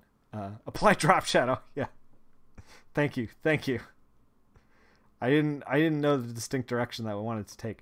But like, yeah, man, I regret that like I didn't come back to art school with like a brand new portfolio every single winter break. I should have been like busting out pages. I think only in like the end of I did like a handful of extra pages like in my senior year that were like separate from class, and that was like the only extra work I did. And I wish I did more. I think if I did more, I wouldn't necessarily be a colorist. I'd be like art school. Later, Walter. I don't know if I'd be a colorist. I think maybe I'd be a line artist. I don't know. We're we're gonna fade the Batman. It's simple, right? We just fade the Batman.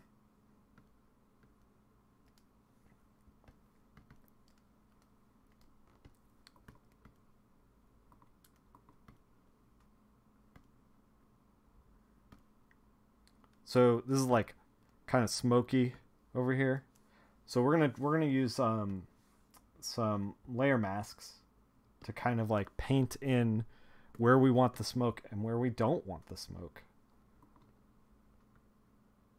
So we're gonna actually work it the opposite way of like kind of painting out the arm a little bit.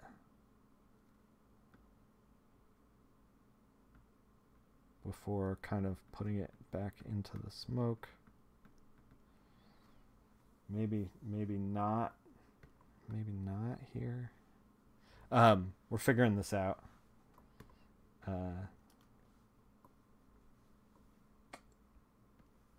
So when you use a layer mask, basically what you're doing is all the black areas that I'm laying down are going to be transparent, and all the white areas that I'm laying down are going to be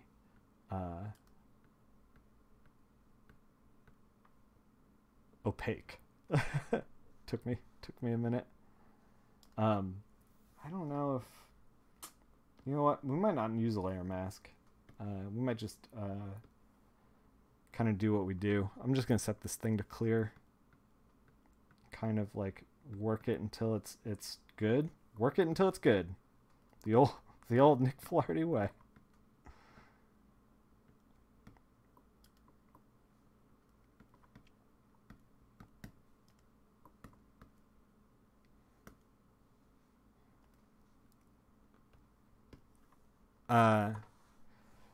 Can still be a line artist, Nick, if you want to. Yeah. I mean, I'm working on it. Bust out one panel a page every day. Yeah, in a year. Yeah, I have like a little cross contour. If you are ever in the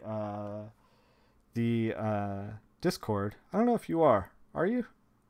Are you a different name in there? But I've been working on stuff. I've been working.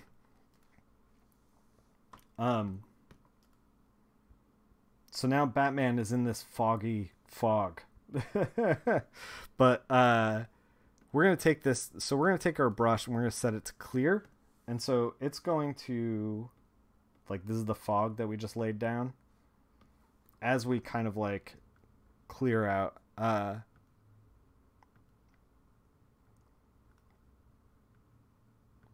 just going to try to make the elbow kind of like pop out a little bit. Maybe like the front of his head's a little more shadow. We're definitely going to pop out this leg more to the true black, because this is where the strike is. So we want that to be noticeable. So maybe we actually put like a little more down to full on make Batman into the darkness right here. We might have gone too far. Chat. Anytime you start to like lose the butt, you might have gone too far. I know what people are here for.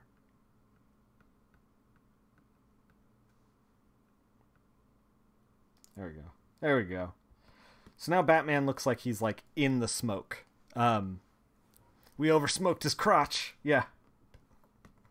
Please, we need emergency Batman crotch. We need it now.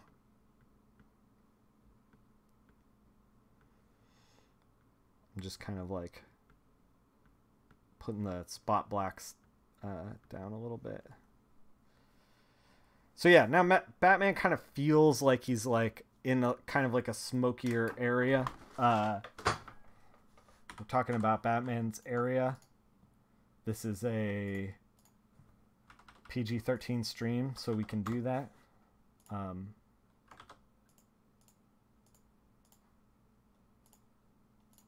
Let's add a little bit of grime, a little bit of dust.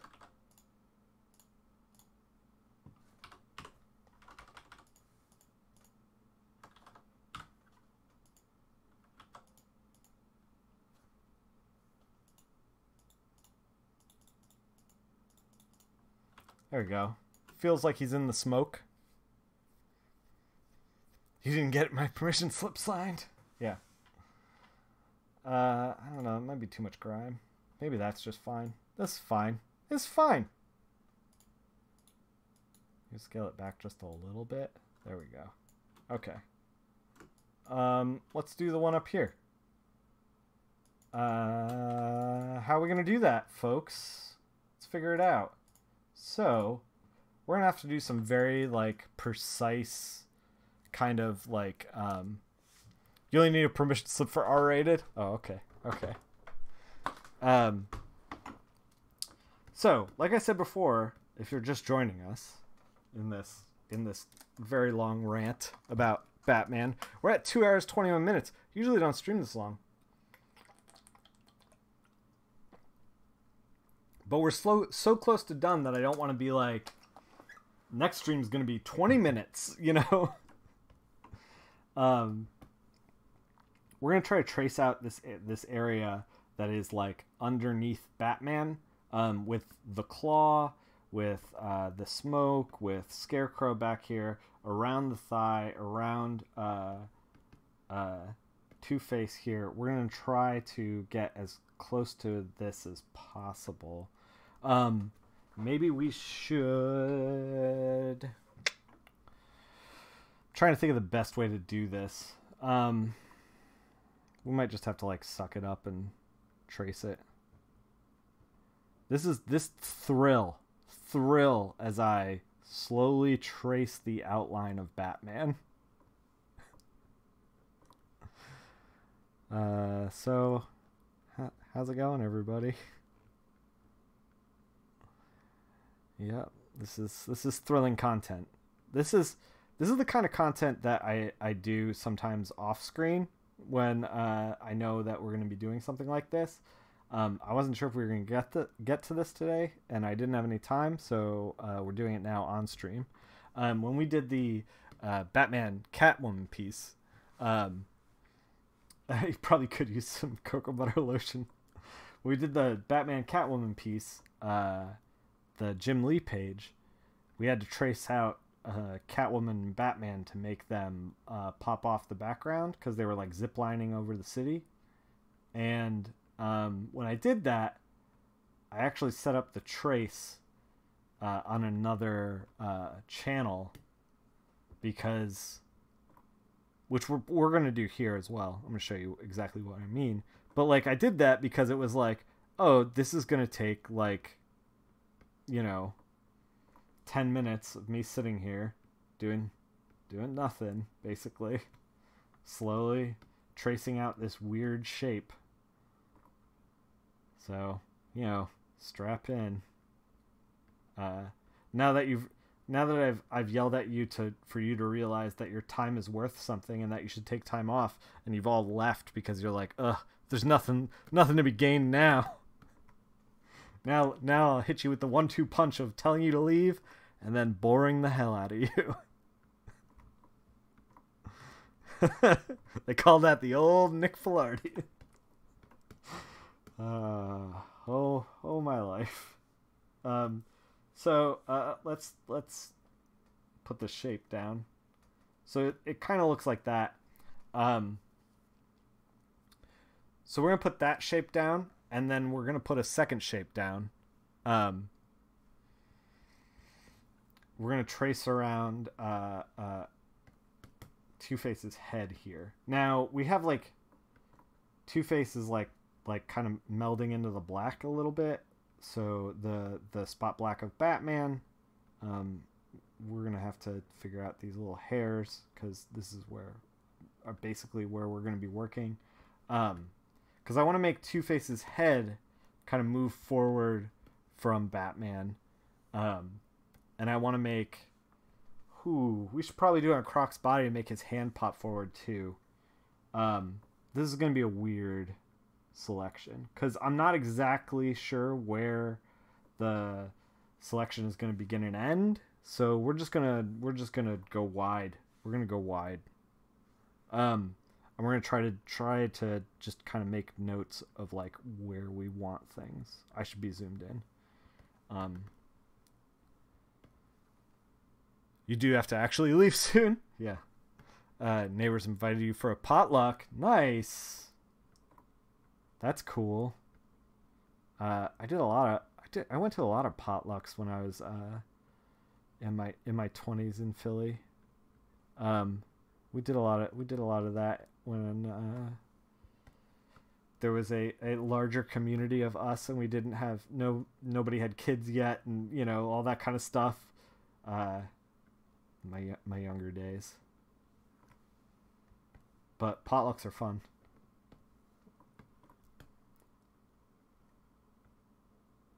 I don't remember what I used to bring, which probably meant that I didn't bring anything cool to potlucks. But I don't know. We don't have to talk about potlucks. What happened to this stream? Yeah, tell me about it. Now this is a potluck streamer only. Potluck. Guys, what this stream is going to evolve into is like I'm gonna start streaming on mobile, get my phone out, and we're just gonna start going to potlucks. That's what's going on. Also, I think this is part of Croc. So let's figure that out for a second. Yeah, this makes a lot more sense. Okay, so we kind of have this second shape traced out that we're going to use. So it should look like this. So this is kind of what we want to do. Like, we want to make the silhouette of the hand look... you were the chips guy. Oh, God, I'm feeling called out, Blue Wolf. We want to make the silhouette of the hand pop forward. We want to make Batman's legs recede into the background. We want to make Two-Face's head pop forward. We want these shapes to be like, visible. So let's do that. I'm going to select the white part, and we are going to work on a new layer. And I guess I'm going to pick this color. We're going to try it. F3.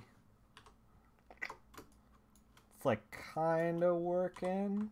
I kind of like it.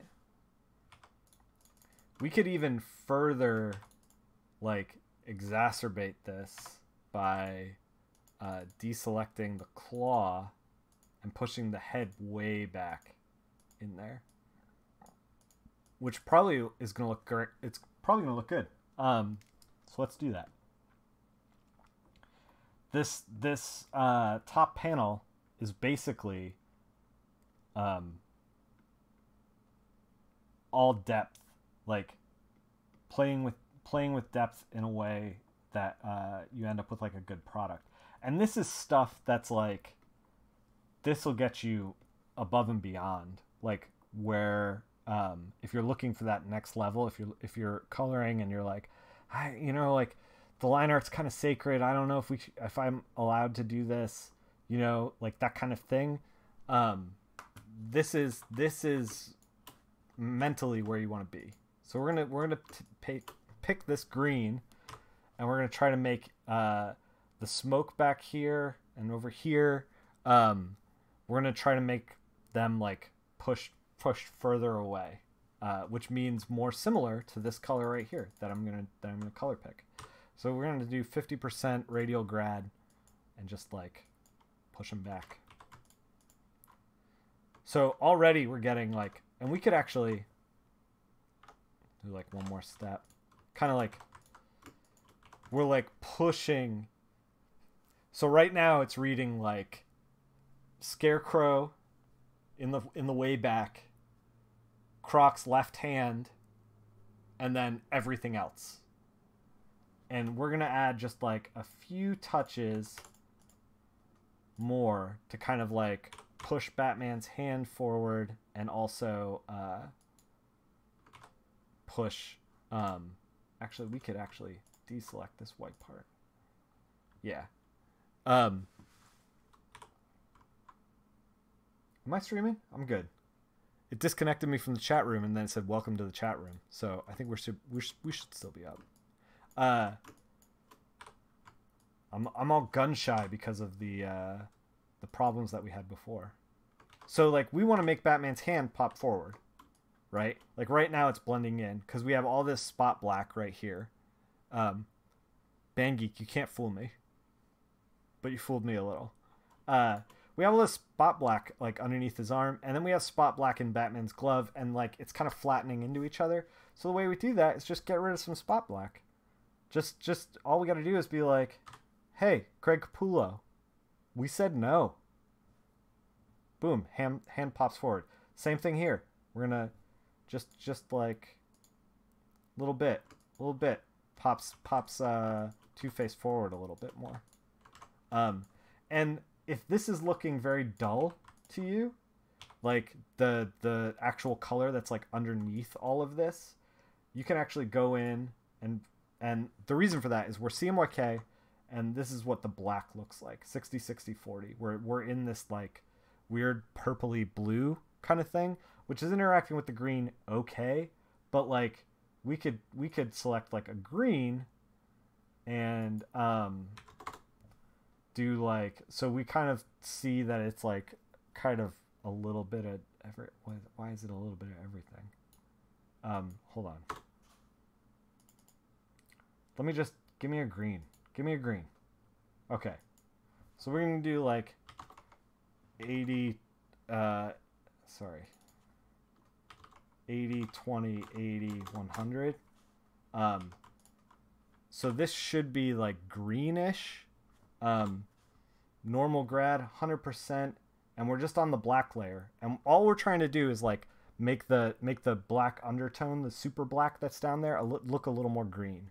So you just like little grads in there, and we're like good to go. It looks green. And now Batman is like, not only is he like popping forward, but it looks like he's like does not even care about what's happening to Croc, because he's gonna crack Two-Face. Like, we really like lined it up, you know, for you to be like the way that it looks now. Yeah, we're hella green. Thanks, Graffiti. Yeah, the way that it is now, we kind of created a composition that it now looks like this. Like, we went from, which is great, like, Capullo set this up perfectly for you to read this panel left to right, to all the way to the fist to strike down. Like, this is, like, perfectly built 2 panels. But, like, the only way we could really get there is by making you not give a shit about this. Like, he drew so much on the page that we had to be like, whoa, whoa, whoa, whoa, whoa, whoa, whoa, whoa, whoa, whoa, and get you to where the important bit is. Feels like Two-Face would have lost a tooth in that punch. Yeah, you would think so. We executed well. Like, here's what it looks like when we don't do that. And it still has that, like, arc to it.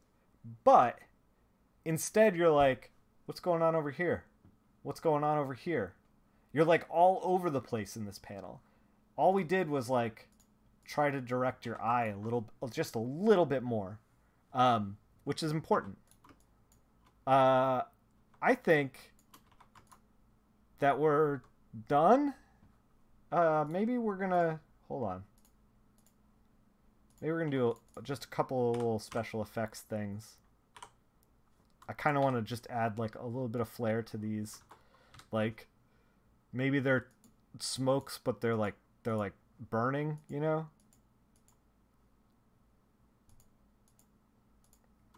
So that way you can actually see what's going on and see that Croc is getting clocked in the head. Because I think Croc getting clocked in the head is actually pretty important.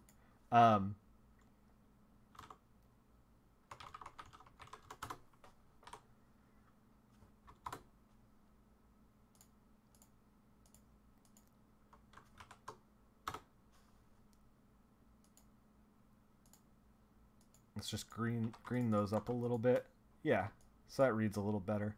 Yeah, it has like, yeah, the bottom 2 panels do a great left to right. Yeah, the whole thing is just constructed really, really well. We just needed to do a little focusing, a little fine tuning. Um, yeah. I mean, Greg Capullo is very, very good. He's very good at drawing. Shocker. But yeah, I think that this page is finally done. We're finally done. Um, it's not motion blur, but it feels like motion blur with the cape. You're getting like a good trail of movement going. People can draw good. Yeah, exactly. Um, so if you want to see this page in not filtered through the Twitch algorithm or the YouTube thing in 1080p or whatever, you can pop into my Twitter, my Instagram, or the Discord. I'm gonna post them up in all of those places eventually in the next like week or so. I'm probably gonna post actually this page in two parts on Monday on Instagram. Might go up on Twitter right now and on Discord right now. We might play some games this weekend, but I might be playing the ultimate game, which is getting my taxes together instead. So I don't know. We'll see. I'm going to try to play. I kind of want to play some smaller, shorter games before jumping into Resident Evil because I might end up really enjoying Resident Evil 2 and playing it over multiple weekends. Always playing games with your heart. That's also true. But we also have a new Colors Jam that's happening. It's we're a little late on it because I've been having problems with the modem and whatever. So we're a little late on it, but if you want to jump in, know that I'm going to be late, so that makes it okay for you to be late. The Colors Jam stuff is posted. If you just search hashtag Colors Jam on Twitter, you will find it. You'll find the line art. I think the line art's been posted in the Discord as well. All the links for that are down below. So until then, and we'll be streaming Monday, probably Monday or Tuesday next week for the Colors Jam. So you'll see me next week. And until then, I guess if you can, keep making comics. Thanks for hanging out, guys.